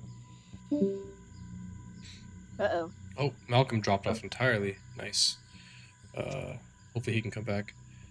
No, it's 9:40. That's 90 minutes in. We typically pause there. Let me see if he comes back real quick, and if he doesn't, we'll pause for real. Sure. Cool. Well, so you see these Deinonychus jump out. They're hunting these little bunny corns, these little almirage that are jumping out. And they are, again, you see that there are 3 of them, easily identifiable, and they do have those black orbs. That's all the details that we can give you. Yeah. I guess with that, let me put us on a pause, and I'll reach out to Malcolm to see what he's doing, and we'll come right back.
All right, jumping back in full force here. I need to turn Malcolm's camera on. You ever been a DM, a producer, and a technician? It's fun. Cool. No. I don't do any of them good, so I figured if I do all of them poorly, then we're all right. All right. Here we go. So getting back into the scene, you have followed the tracks of these Deinonychus that have both killed the flaming fists in this old float skiff that seems to be tied somehow to Ren's past, and you are standing about, the distance away on the screen. You can see it from the nest of these creatures, about 100 feet away. And you can see them jumping out and hunting these little Almirage bunny unicorns and then darting back into their nest. Occasionally you see them in the nest picking up eggs that look like this obsidian orb, and then moving them around to different parts of the nest. And you see them over there, and they appear to be both the source of the whatever killed those flaming fist soldiers in the skiff, and the robbers of those obsidian orbs that you know to be called star cores.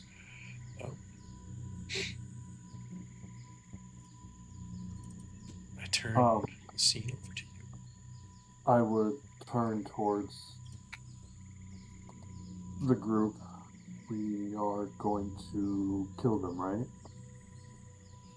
I assume so. I'm not sure they're gonna parlay, and I'm not sure we're stealthy enough to go steal them and run. And not very stealthy. Guchamok, are you ready? Yeah. I mean, my name's Guchamog the Blade, so yes. Awesome. Alright. I'm going to cast that thing on me again, or on my way, because more than an hour had passed. Okay.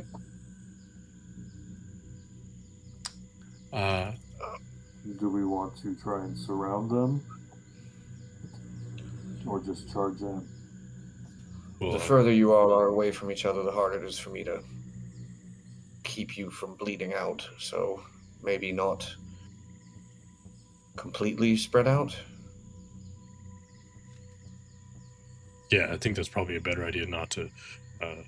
Look, these things, last time we fought them, they're like pack hunters. They hit and they run, and then they pop up out of other random places. We go together. Maybe we can bait them to chase us, and then we can ambush them. I don't know. Whatever you want to do. No. You two and the kids should be deciding this. There's not a lot of offense coming from me. But if it goes sideways, I can usually help. Well then, straightforward then, I guess. Here, kid, and I'll turn and I'm gonna toss my last treat to Phoenix.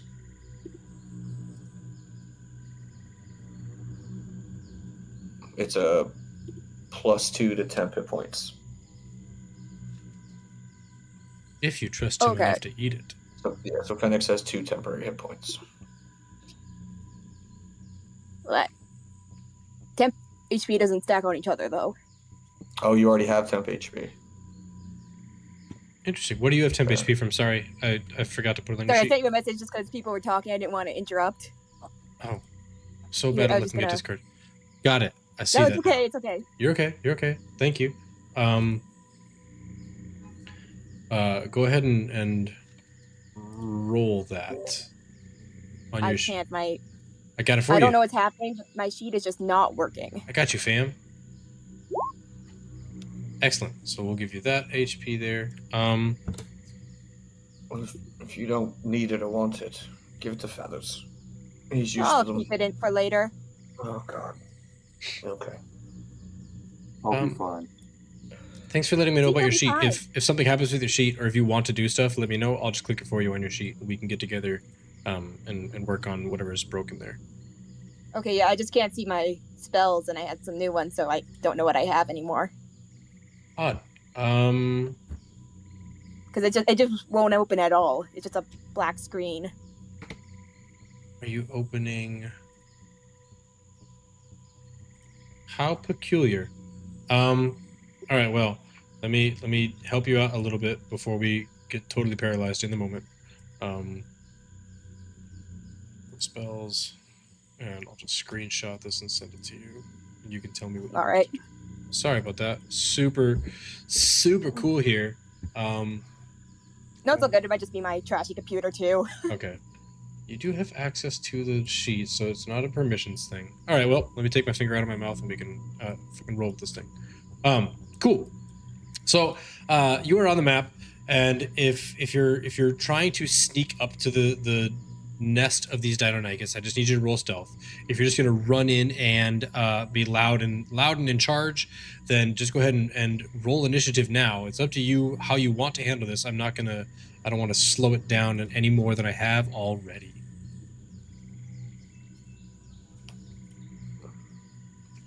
What is Here we your go plan? in.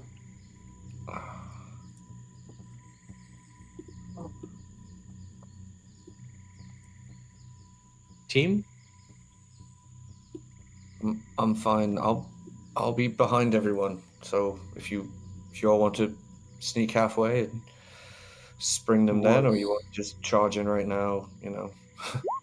Yeah, Phoenix is very much going to stay in the back as well. I go between the tree and the little rise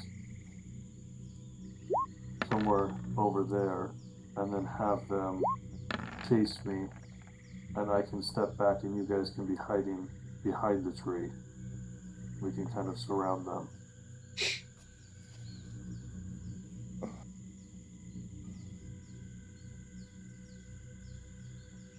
Yeah. Again, you have that. I don't want to make it any more complicated. You have your tokens. You have the map. You know where they are. You communicate it, and you feel free to move around. Now, when you get close enough, you're either going to have to roll stealth or just open combat. I'll move in here, tuck in underneath that tree area of whatever, and let Gushmang and Yariko draw them to us. All right. Really quick, Thomas. Yeah. Is there a way to add, like, the extra damage and stuff like we could on the old sheet? Yeah, so if you go to like effect, global modifier, go to damage, and you're looking for anneal. Dice is not damage type. And this it's just a regular mace, so it's bludgeoning. Yeah. Bludgeoning. Come on now. Bludgeoning.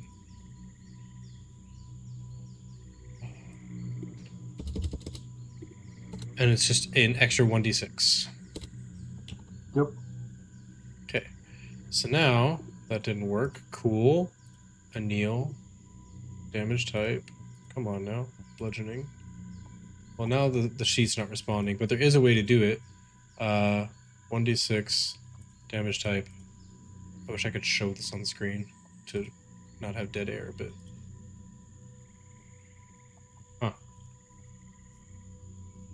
Is it because we're both in there? It's slowly updating for me. I don't know if that helps. The close line. Man.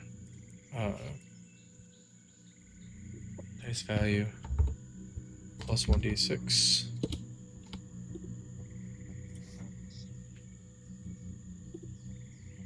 So you see you have Clockwork Bolt, right? Like, that one is working for you? Do you want me to reopen my sheet? No, it's fine. I'll work on this because I'm doing it as it should work in here, and it's not working.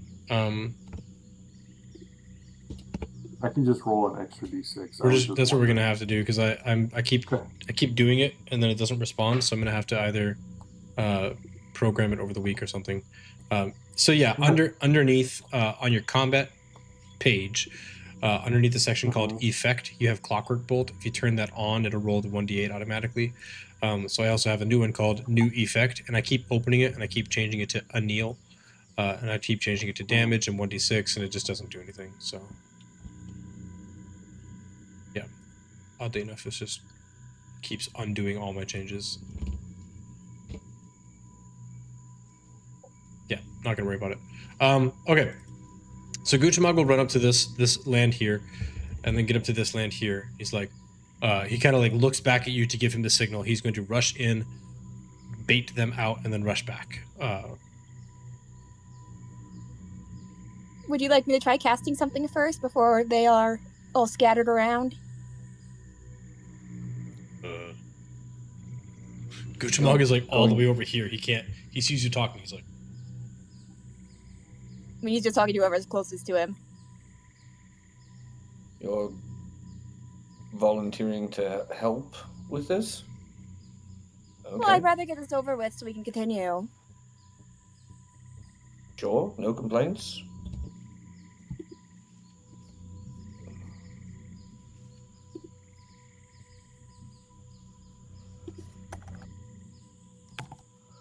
Yeah, I'm gonna just ready a spell once kind of I see Guchamang and well, not really a spell, an accident. Once Guchamang and Yariko start coming back in our direction with company, I guess. okay. Just how big is the nest area? It's about 15 feet in radius. Okay, I can hit most of that. I'm not sure how many I can hit though. Yeah, I'll send you the spell I was thinking of using. Okay. And you can tell me if I can use it in this circumstance. I don't know if I can. Does that work? I didn't get a message yet. Okay, great.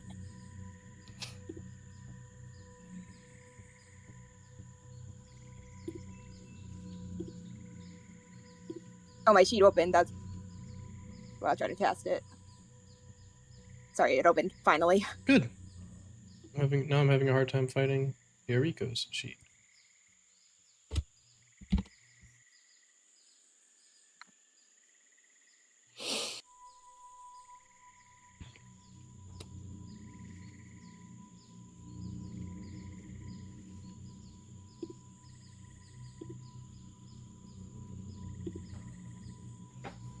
Yeah, that'll work. You can cast it. According to the spell, do you have to be able to see into it? Because currently you can only see, if you can't see the ground, you'd have to cast it above the... I need to look up the spell itself. I don't see that I need to see. It's just a point that you choose? I think so. I can't tell. I don't like this new sheet. I don't know what's happening. Yeah, target 10-foot radius sphere centered on a point within range. So absolutely, you don't have to see it. You just invoke. Okay, good. That's what I thought, but I wasn't 100% sure, and I didn't want to be like, I cast this, and you're like, haha. No, you're okay. You're okay. That's typically my reaction is, haha, fuck you. Go ahead. So you cast that. Go ahead. Now and put it's not working again, so you're gonna have to do it. Cool. So what does it look like? Because we've never seen you cast this before, and this is a new spell for you, accessing a new circle of magic for you. That you have never had access to before. What do we see as you summon this more powerful form of magic? Yeah, after he kind of asks if Ren would like his help, he'll pull out a bit of a larger potion bottle. Probably has like almost like a black liquid in it. And he's gonna take that and he's going to,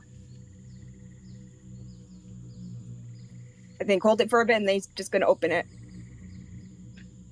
Yeah, so we see this this billowy smoke kind of run out of the bottle that you open, and it kind of like, as the further it gets from the bottle, the less opaque it is, and it's very comes like melds into the rain as the rain and mist mix. It kind of like dissipates, and then very much like the scene where the black creature from Game of Thrones that chases across and goes and kills Renly. I'm a horrible Game of Thrones fan, y'all. I watched like one episode from every season. We see it, we the audience, not we the players, we the audience see it cusp up over the edge of that Deinonychus nest, and it floods in, and all three dinos kind of just look around like as they like get surprised by this toxic withering that occurs. Two of them fail, and two of them pass. Three of them fail and two of them pass. So there is an immediate scattering as they leap out of the area of effect here. 1, 2, 3. And you see a bigger one come up out of the nest to the north with 2 orbs, one in its hands and one in its mouth. And those are absolutely the black obsidian orbs that you were looking for, as this one up here has those. We're going to take that nameplate off. This one has the orbs that you are looking for. However, as they come up there and they're going to take the full damage of that, Phoenix, click the damage button in chat and see if it fires off for you. And then in the group chat, I'm going to put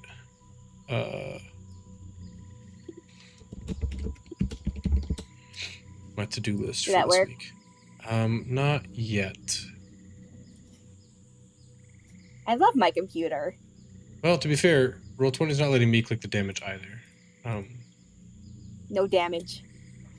Man, so far I like these new sheets, but I also don't like them. Can I click it from the one time I try to be helpful? You're okay. 11. Okay, so all of these guys, 1, 2, the third one passed, and the big one failed. So they're all going to take the damage. Now the details of the spell say on a 1 creature of your choice in that area, do you want to let any of them roll an unspent hit dice? Not exactly sure what that means. No, the answer is no. You don't want to heal any of them. Why would I want to do that? Because it's in the spell description. It's wither and bloom. You basically give some of the health to those creatures. Also, non-magical vegetation in that area withers. So this is very evolved, right? This is very involved. You uncork this bottle. We see the smoke pour out. It dissipates in the rain where we can't really see it. Because again, we have flavored that all of your spells come from potion inventions, and it pours into this nest. It just fills the area with this acrid smoke. These things leap out of their. They are all carrying eggs from their nest that they're protecting, and they kind of look at you like they're panicking or whatever. And then we see all the plants in the area just shrivel. This tree just dies outright. And collapses. So it's dramatic, right? And then they look up and they see you, and they're like immediately aggressive as they turn, and that is when we will roll initiative as Guchmog is creeping closer, Yuriko is creeping closer, Ren is hidden behind the tree, and Phoenix is like way the fuck over there. So we'll roll initiative. You did his job. Thank you, Malcolm, for adding. Did you create a thread for it? Thanks. I also need to add.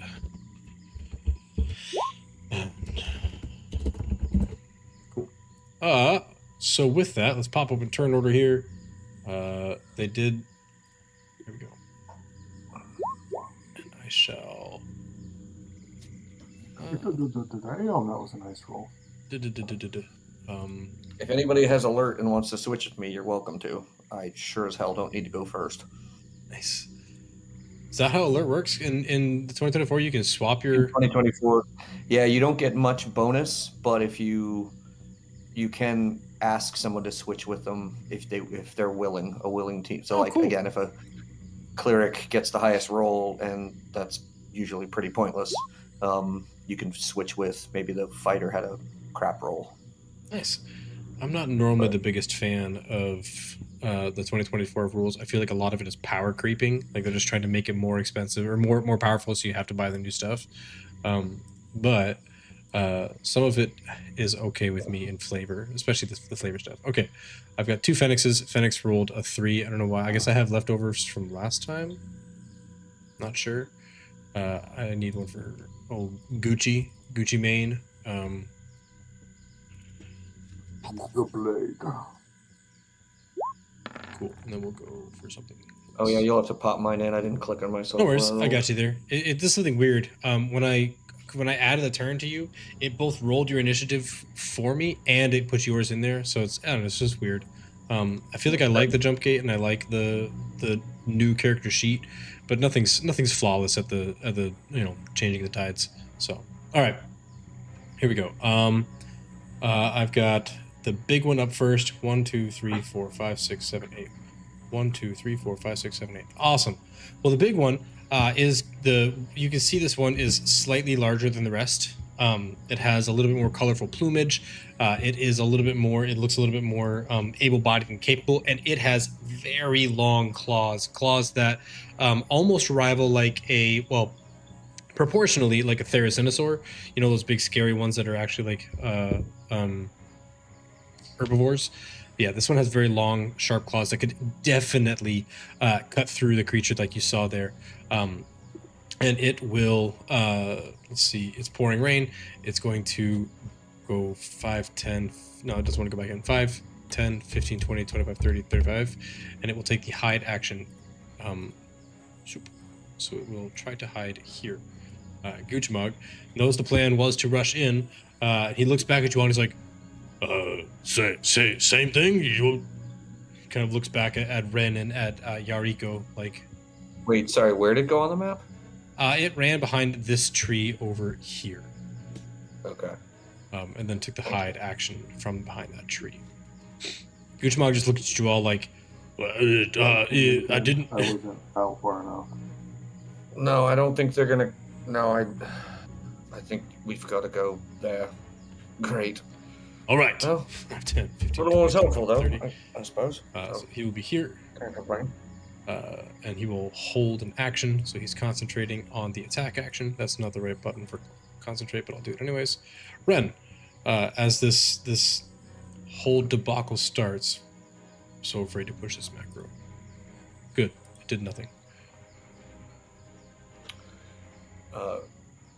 Ren's gonna kind of like deep breath, pull his dagger out of his belt and hold it and kind of like tap it against his head like, it's fine, you're gonna be fine, you're gonna be fine. And like accidentally, he's gonna cast Blade Ward on himself.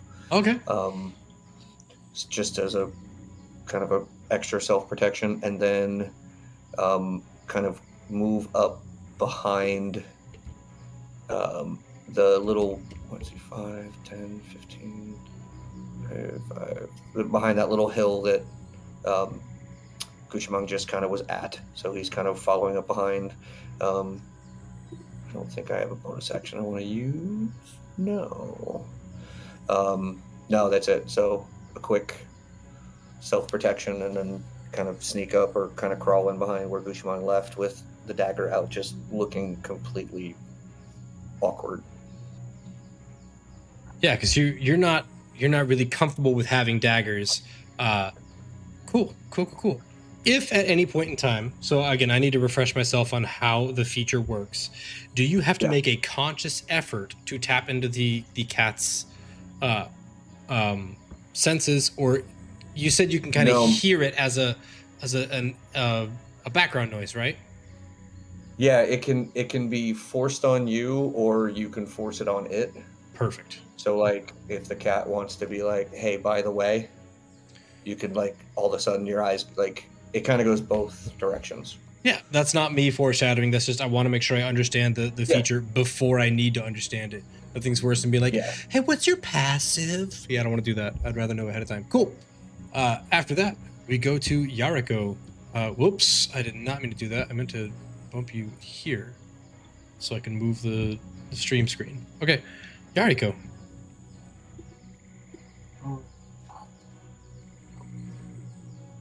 Cool. I will start to move forward.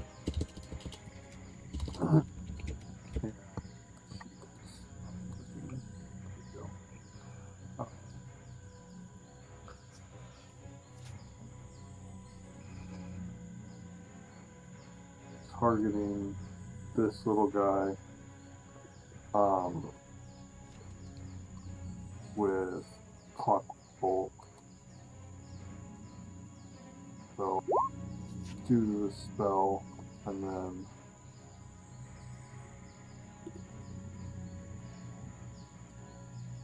that's supposed to work. So I'm hitting the clockwork bolt one that you did and nothing's happening. Brilliant. Okay, so I just need to work on, I don't know, maybe the 2024 sheet's not as nice. So when you roll the damage, is when the clockwork bolt applies. So 11 does not hit, but click the damage just so we can see that it works. Yeah, so then if you go into the details, it tells you clockwork bolt 1d8. So clockwork bolt doesn't do damage. It applies damage on the next time on their turn unless they tear it out. So yeah, it's just like the last in the last sheet where you had the global damage modifiers for like rage and stuff. Get it. So okay. So I can take that one off my list. That one's actually working. Cool. 11 does not hit. Your crossbow bolt sails over in the wind. Fun fact, ranged weapon attacks in heavy rain and heavy wind have disadvantage. Cool. It's not really a fun fact for you, though. I have 2 Guchamogs in there. So this Deinonychus, which is on the opposite side, is going to run over here 5, 10, 15, 20, and then run over here 5, 10, 15, 20, 25, 30. And then take the dash action 5, 10, 15, 20, 25, 30. As he gets close to Guchamog, he is prepared for that. He's going to swing his big old weapon once at this thing. A 28 is a massive hit as he cleaves this thing for 15 damage. It comes up to him, and he just takes he's been like rearing up like a haymaker style. His big old like huge bumper sword with his hands halfway across the hilt hits this thing, and it sputters over him, and like it collapses and kind of stands up. It's limping, and it just lets out this ugly, and it like starts to attempt to run away. Guchamog already used his reaction, so it's gonna like run over in this direction here, as these things are fast. Number 2 sees that happen and is angry, so 5, 10, 15, 20, 25, 30, and is going to attempt to bite on and scratch Guchamog. 1 bite and 2 claws.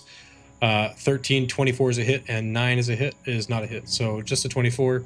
In our campaign, we do crunchy crits, so that's 15 points of slashing damage to Guchamog, which is effectively nothing for Guchamog. But you see as this thing bites onto him and is trying to scratch him. The bite doesn't do anything, but it gets an advantage for taking a little bit higher up to some of his softer underbelly scales there.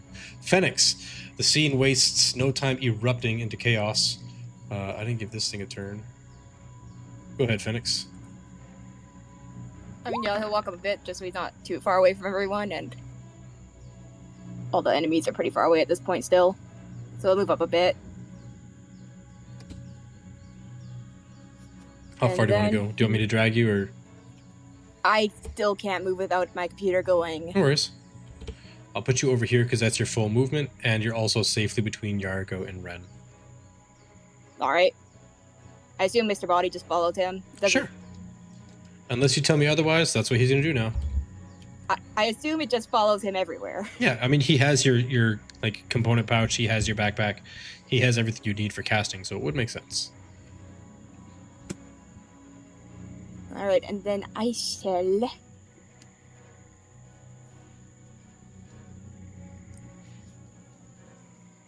I know it doesn't want to work. I shall... 60 feet. I shall do this. Cool. On which one? I guess just the closest one to... Or was that one attacked already by Guchamog? Guchamog sliced this one up real bad over here. The one okay, I'll do the one that's close to him just so it... Yeah. Makes sense. Take some damage. A wisdom save. We all know the dinosaurs are well renowned for their wisdom. Very smart 14, dino. it fails. Click the damage button in the chat to see if that works. If it doesn't, then we'll just have to panic. It might just take forever. Yeah, it doesn't work for I me clicked either. Fantastic. But I Instead, click it like 50 times. yeah, no, that'll be awesome. Thank you. There you go. So it did do 2 necrotic damage.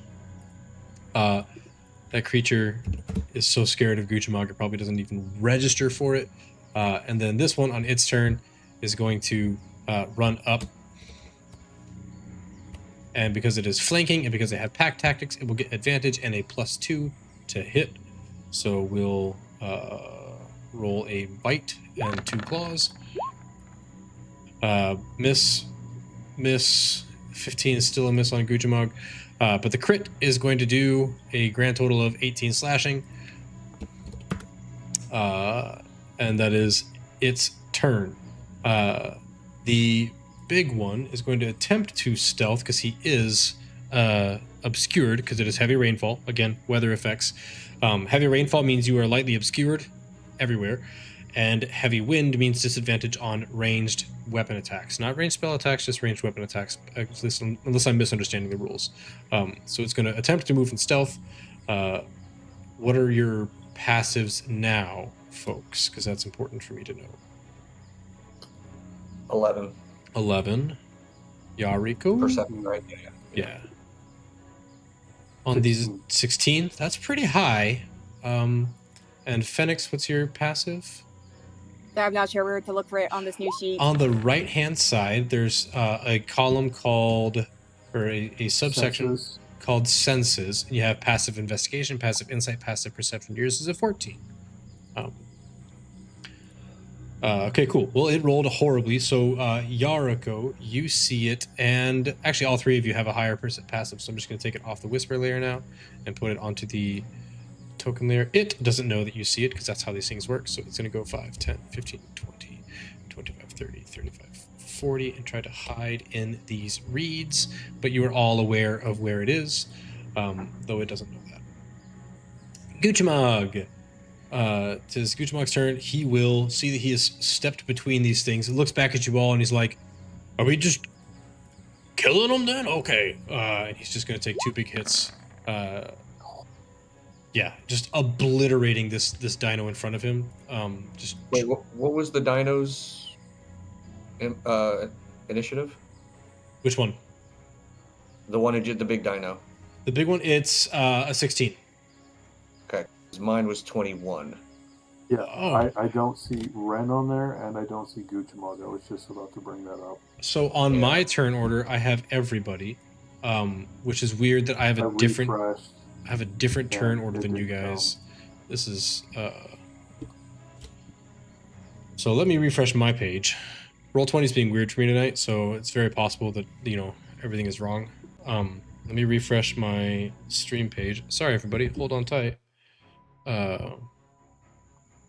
That's important because I had Ren as a 12. Remember, it rolled for you automatically. Yeah. And ignored one. That's odd. Yeah. Thank you for catching that. Okay, so that is you that's the stream as a player, not the stream as a DM, which is fine.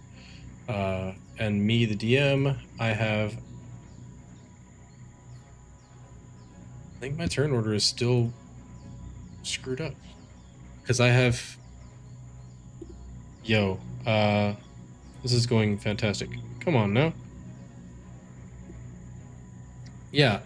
Ren's not on yours, but Ren is on mine as a 21. So go ahead, Ren, now. I'm just going to close this turn order because it's not working properly. And I'll call him out on my screen, because on my screen, I do have all of you. You'll just have to trust me that I'm not cheating you. Well, you just sent the screenshot. Yeah. So go ahead, Ren. As this it has not moved yet because you are in front of it, so it is here. Technically, at that point, then it would still be in stealth.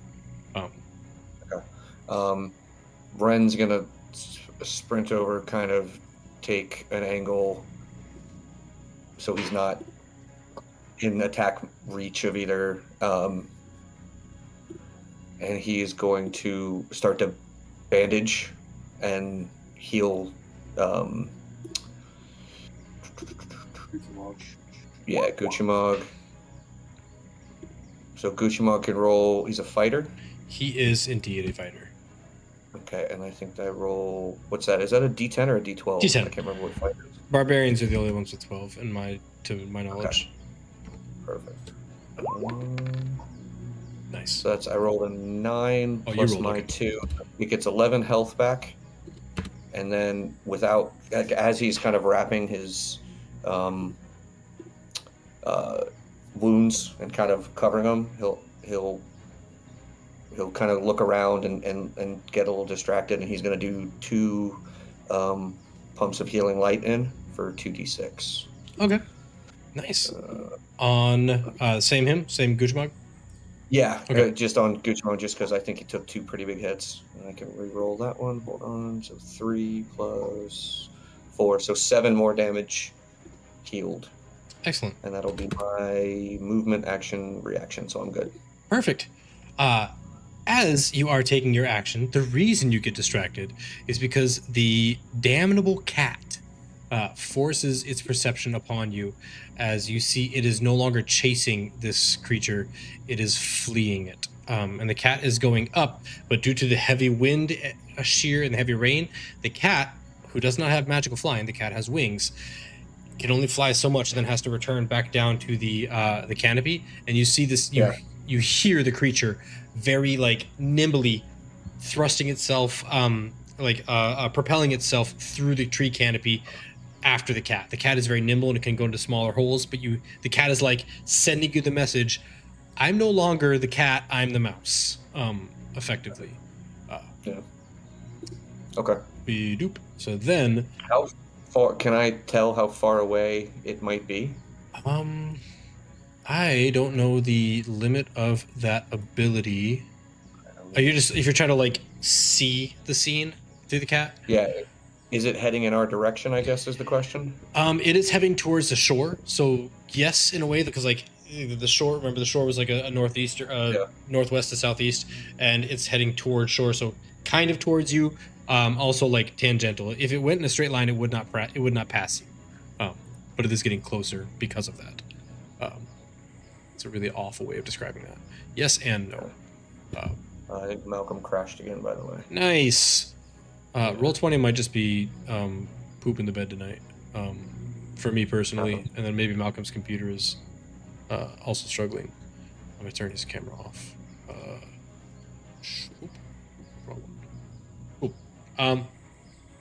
So then this thing now seeing that doesn't change anything. It is going to pop out of cover. I'm going to keep the 7 that it rolled, and it's going to think that it rolled stealthily, or ran stealthily, and went 5, 10, 15, 20, 25, 30, 35, 40, 45. No, I think I had it down here in the reads. So it went down here. Then Gucci will kill this thing.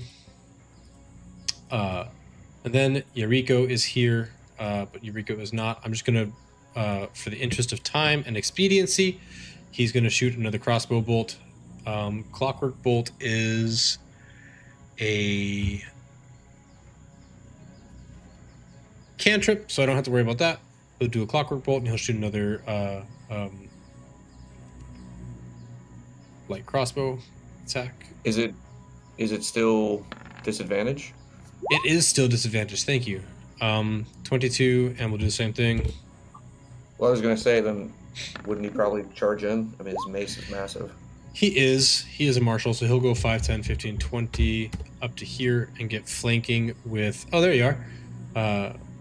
Yeah, I was going to run forward. Get flanking with him. I wasn't going to fire my crossbow. Okay, well, we did the mace. I was going to do mace. Yeah, because I get the extra damage. We did the mace window. And you get the 7 to hit this thing. And again, you hear this loud sort of yelping sound of this wounded animal yelping in the loud rainstorm. Anything else, Yuriko? Did that hit? It did. 16 to hit and 7 damage. With a convincing, as you bring this mace down, because again, you can fly, you just can't sustain your flight. So you fly in with a lot of momentum, you clobber this animal on the side, and it kind of like stumbles off to the, I can't move it because it's not its turn, but it stumbles off this direction. Do you want me to re-roll? It wouldn't have been slashing damage. It would have been a d6 bludgeoning. I forgot to take off the clockwork effect. You can if you want to. I mean, a d8 is better than a d6 anyways, so you kind of got the benefit of the doubt. Yeah. But yeah, I'm fine with that. Cool. I just wanted to be honest. Yeah, I appreciate that. In the interest of expediency, I kind of just went with the speed and whatever. Okay. This creature. And, go ahead. Bonus action, storm moot on Gucci. Gucci. I got. Why did I name him that? Mode is immune to damage. Gucci gets a disadvantage on the first attack against them. Does the storm mote look different when it's cast in the middle of a storm, or no? I would say it's brighter rather than dark. Next time a target makes an attack roll against you, it has disadvantage on the attack as the mote by it sparks and thunders. Cool. I like it. Anything else? That's your bonus action, and movement. Excellent.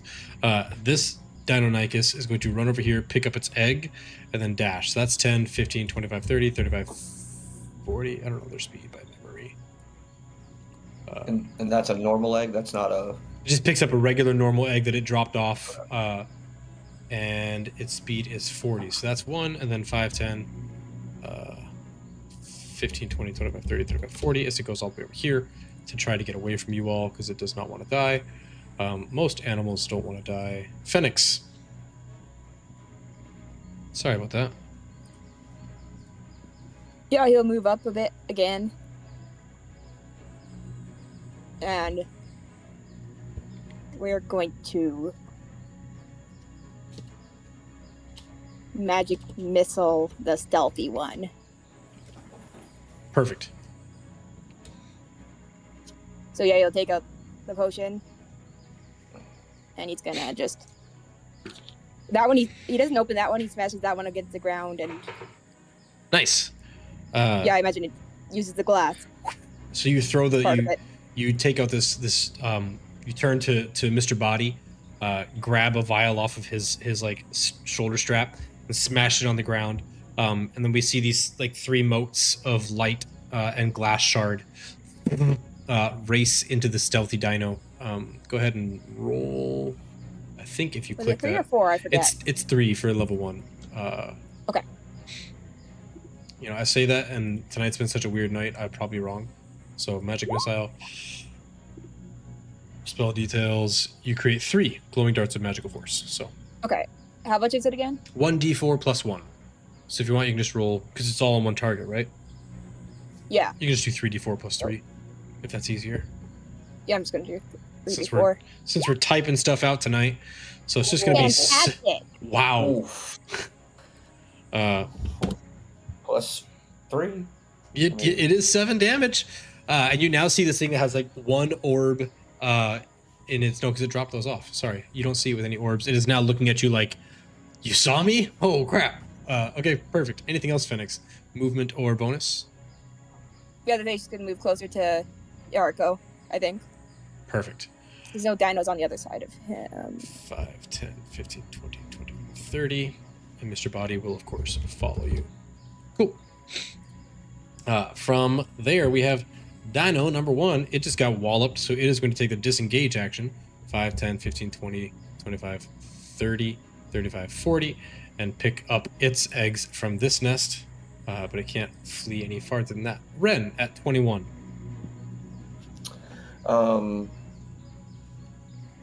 Did I see can I see the bigger dinosaur? Does it have the black eggs with it? It does not. To recap, it came out from the top of the nest like this, ran here, and then ran here. So just to, whoops, I'm supposed to linger. I think with just only realizing it kind of came out with eggs and then it doesn't have it now, I'm going to move into, like, right up to the edge of the bowl and look in. So come here and then kind of scan the bowl for see if I can find the black eggs wherever it may or may not have dropped them or left it.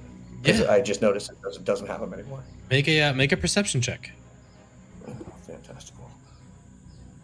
It's like the purest form of a perception check that I've ever had. Yeah. A 6. Really Scanning the bowl, the interior of the bowl, you do not see these black obsidian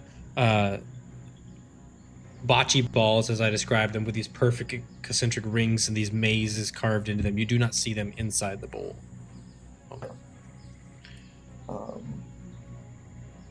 I guess with the bonus action, can I just kind of launch into the eyes of the cat and see if I can tell which direction or how close and get an idea of Yeah. when Seeing again, disturbances on it? Yeah. seeing the. I'm going to use this nice little brown pattern here. If this were a map and you guys were here fighting this scene, now remember this is an abstraction. You originally went this way, away from. Oh, that's super hard to see. Wow, good job, Thomas. Small. You originally went this way, away from Lorelei and the rest of the party. Your cat went this way. Yeah. Towards the thing. The cat is heading seemingly almost to split those two paths. So it is going. We can't see. We're on the other map. No, he's doing it in the middle of the crater. Yeah, in the middle of the crater. Sorry. Red line. Um, Yeah, there's red lines. Yeah, I don't want to move maps and stuff like that, so I figured an abstraction. This is where your friends are. We'll draw a nice little heart next to them. This is where the mean monster is over here, and this is where you are. And the cat seems to be splitting the path between the two, running back your direction. They're not that far up. Again, it's an abstraction. They're in the process of retreating because they had been playing cat and mouse for a long time, but they are not. If they keep going on their current path, they won't intersect you or the party behind you. Okay. And then I'll just, since I don't see them and I can't, well, so I know they're not in the crater. They're not in the crater. Well, I mean, you looked for them in the crater and you did not see them in the crater. Then I'll use, which way it came out? Up north? Yeah, like this. So I'll use This. it's 15 to go there, and then 15 to go there. So I'll use my action to dash in that kind of curving direction to see if I can see them up there. Okay. Looking for signs of Yeah. maybe something been dug up or. Yeah, we'll do the perception check next time. Perception is an action. I want to respect that. I normally give them for. Well, then let me undo that because I was taking that the dash as an action. So yeah, I'll undo that. Perfect. Okay, thank you. We were typically in previous campaigns, I've let people make like one free perception or one free ability check per round. Like, no, you're man. good. I want people to start to do insight checks to see if their damage was resisted. Yeah, cool. This thing, seeing that something is approaching their nest, but there's a big target there. This one is going to. Man, it doesn't want to get killed by Guchamagas. He's cutting things in half. 5, 10, 15, 20, 25, 30, 35, 40. It's going to come up here and see you messing with its nest and is going to attempt to do a hurt to you. So it's going to try to bite you. I did not mean to whisper that. Let's get back on the public roll. Bite you. 17 to hit. We'll roll a 1d4 to remove from Blade Ward. Oh, nice. Roll 1d4. 4. Look at that. So a 13 is a miss. 13 miss. Excellent. Yeah, 13 miss. It will come in here with its 2 claws, 1 and 2. Lovely. The 10 is a miss, but the 15 is finally a hit. Well, roll again. Oh yeah, Blade Ward lasts. It's not a one-time thing. That's concentration. Yeah, so this thing comes up and you see it. You see it come up because it doesn't run like a perfect, straight line. Its head goes level and it reaches about like this point here, and then just leaps at you. They have this ability actually, if they run more than 20 feet in a straight direction, but it didn't hit, so it doesn't matter. You just see this thing leap up into the air. Its bottom claws fully extended, and it's like flying at you like a long jumper, and you just like. instinctively put your dagger up to try to protect yourself, and the blade ward kicks in. I don't think you said you accidentally cast that. So do you even recognize that it was the spell that saved you, or do you just think I'm almost like holding it out in front of me, like, oh crap, and it just happens to work. Nice. Like the thing bites right where I've held it, and I like snap it away, and then it claws again, and I kind of flinch and knock it away. It's still a very accidental defending. Nice. I like it. After that, it's Guchmak's turn. He will run up here and attempt to dispatch this thing. So again, he has this big sword dragging behind him, and he will 1 and 2. 11 misses, 26 hits for a huge whopping hit. As this thing's like, it screams out in pain, and you hear this one louder than the other ones. And Ren, you get an immediate flash from the cat, like, and I don't think we in the story have ever told like what's going on from the cat's side. So we're gonna take a really quick pause. I don't like to separate the players like into separate voice channels. We're just gonna handle this as like a you and me thing. So we, the audience, finally hear the voice of this cat. What does it sound like to Ren when he hears the voice? Is it like a squeaky voice? Is it like a polyphonic, angelic voice? It is a posh, arrogant, uptown, rich, like British accent. Like, you're an idiot. Talking about governor. No idea why I'm here to protect you. You're a moron. Right. Like, well, the word is. Go ahead. It's a girl, so it's basically Hermione. Like if we're going voice. I'm awful at that. I'll have to practice it over the week. Have you gone to? Correct. It's Leviosa. You blithering idiot! Would you kindly take off and piss off before this thing comes up there and eats every last one of you? Whatever you're doing to make all that ratchet noise, it is coming towards you. Get the bloody hell out of there. As it like, you hear the cat send you this message of like, stop making noise and get the hell out of wherever you are. Guys, we have to hurry. It's the thing with the terror. It knows what it's coming. The cat is And again, the cat's a coward, this is all so it's happening running, in like a torrential downpour. So we're not going to stage it, but like it would be. Get the fuck. Yeah. Hurry! Yeah, exactly. Hurry! Perfect. Just call it out to anybody who can kind of hear. Eureka. I'm going to change the way I pronounce your name, like every single. It's going to be Yariko, Yariko. It's never going to be the same. I'm sorry. That's not your fault. I just. What I get for choosing that name. I will run forward, taking a big old swing with the mace.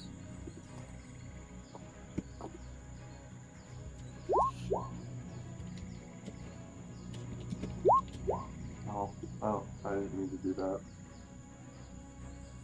I don't know if 9 hit, or I guess an 11. 11 does not hit this creature. Well, despite not being armored, it is exceptionally agile, and 9 does not hit. Okay. I will pull Shadow Mote off of Guchamog and put it on Ren.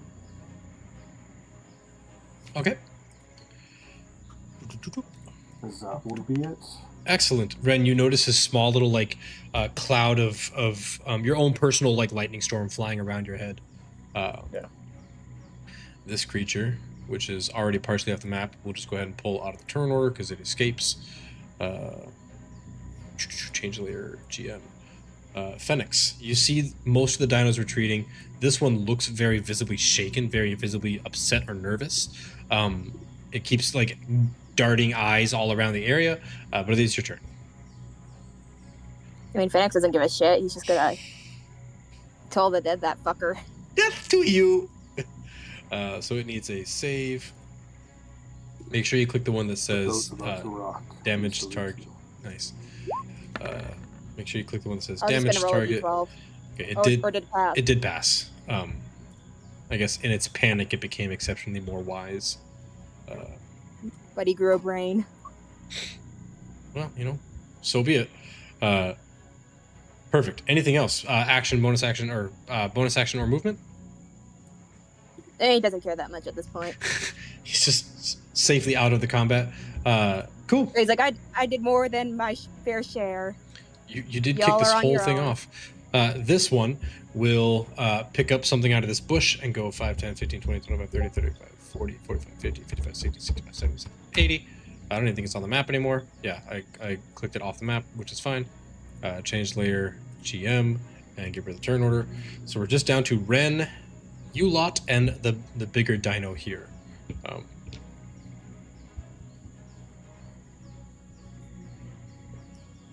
think it was it's my turn? Mm-hmm. Oh, jeez. And everyone else is healthy. I think I'm just going to hold my action. Actually, you know what? I'm going to disengage. And then I will walk to the area I wanted to before to see if... So I'll go like 10 foot here to look, 10 foot here to look, and then 10 foot here to look. That's action and movement. I don't have a bonus action to use. So, but as bonus, I'll search as much as I can. Yeah. And then next round I'll roll, which is fine. Perfect. Yeah, it confuses me because the object interaction could be I push the bush aside. Is there anything under the bush? And yet that doesn't count as a perception roll. So if you want to, as an object interaction, you can just push the bush aside and see if something is visibly there. I'll measure it against your passive instead of your active.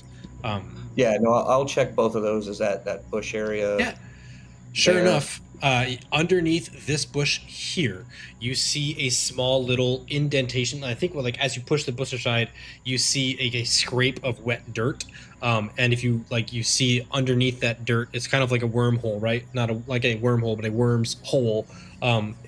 Something hard has been pushed into the ground, and you can see the track that was left behind. And sure enough, there are the 2 obsidian orbs that you know to be called whatever I called them earlier. Star core? Star cores, correct. Thank you. Yeah. Sorry about that. Yeah, so you find them there, even without a perception check, just passively. Your passive is high enough to see those after moving the bush.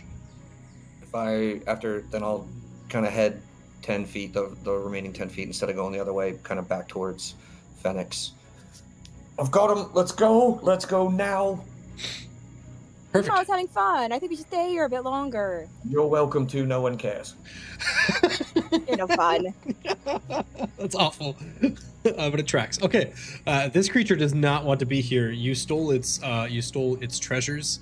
It is going to jump back down. It's going to disengage, jump back down into this thing, pick up a hardened tube in its mouth.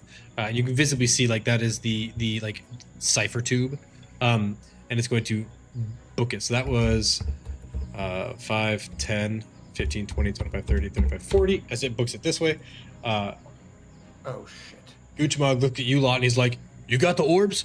Yeah, let's Do go." we need the tube? What tube? The thing, it's in its mouth. It just grabbed a tube. Do you want me to get it, or do you want me to get out of here? I don't. Oh shit. Let's just stand here and do nothing. The tube's no good if we're dead. Retreat. 5, 10, 15, God, 20, I hope 25, you 30. first.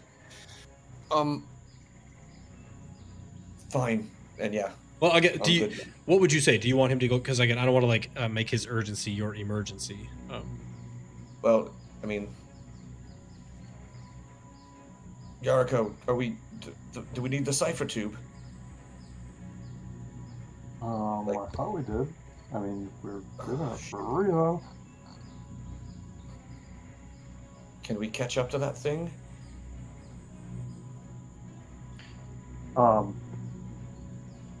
It might not even need to happen. I could bring it back. Guchmog runs up here and takes a dash action, getting in front of this dinosaur, knowing that if it moves, he's going to take his reaction to slaughter it.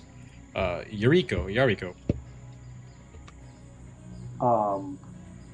I'm going to take a second, shake some of the water off of my feathered face and around my chest, touch the holy symbol of Savras, and I'm going to cast Temporal Reprisal. Ooh. It needs to make a wisdom save, or everything that it just did is undone and it's brought back to where it was. So this is a very, very fancy moment. The rest of you, what we would see as the audience is all the rain stops and freezes mid-frame, right? So like the raindrops are, shh, it pauses. And then the only thing that we can hear is like that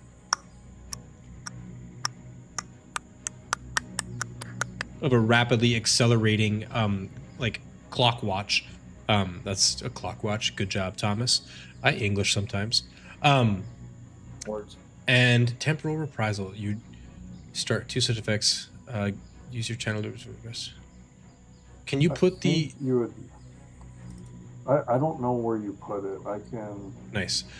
Well, without getting into the weeds, there you go. Momently rewind time to alter a creature's as an That's action. just straight from your thing. Cool. I might need to work on that. Put that in the Discord too, so I can remember that one. It needs to make a Wisdom saving throw against your DC. Your DC is what at this moment? 14. 7. It fails. So as Guchmog runs up here and he prepares to like bring his huge sword down, you see this thing like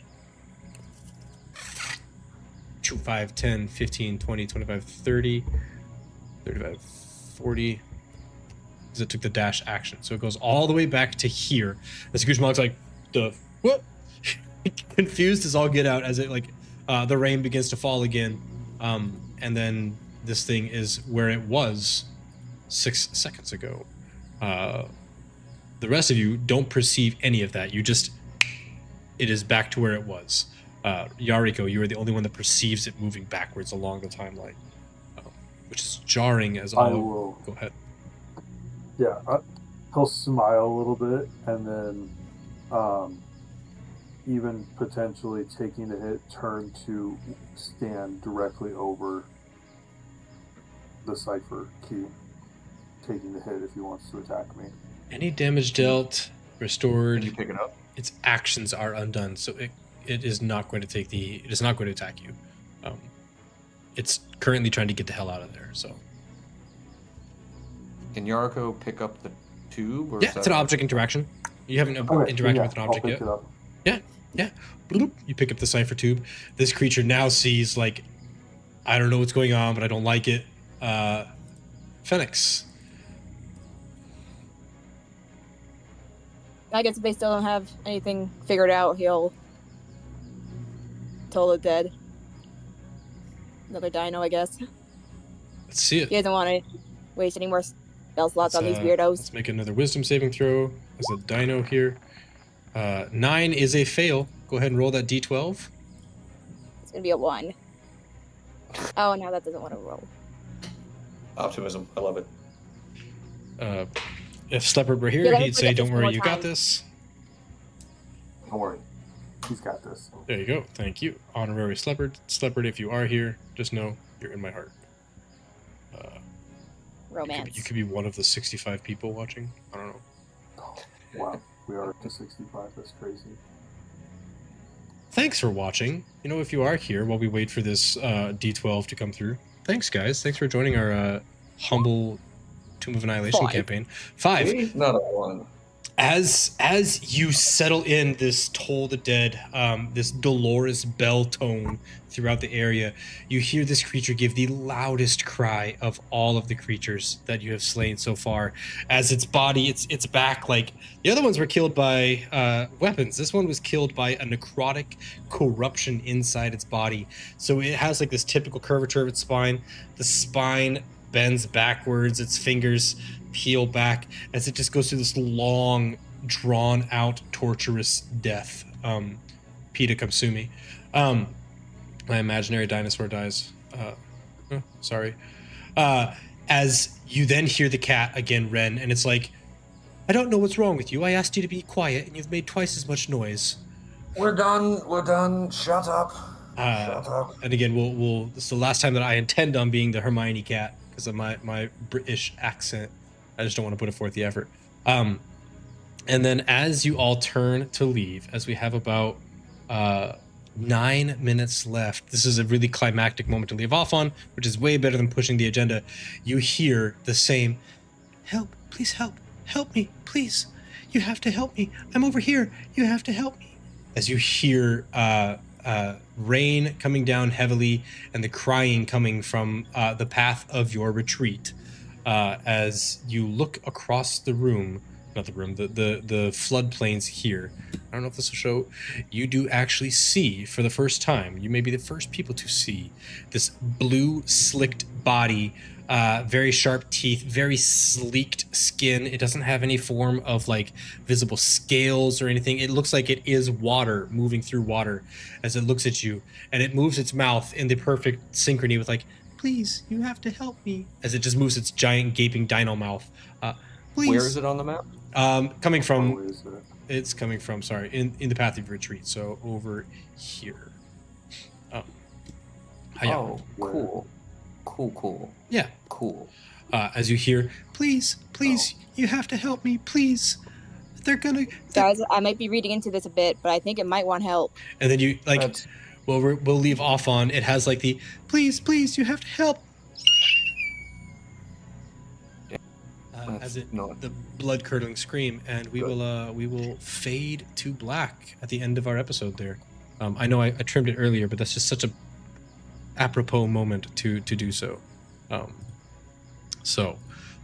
Cool. Thanks, guys. I know that it's kind of always a challenge when you have a partial cast, as I call it, but I think we handled it well. Difficulties and all.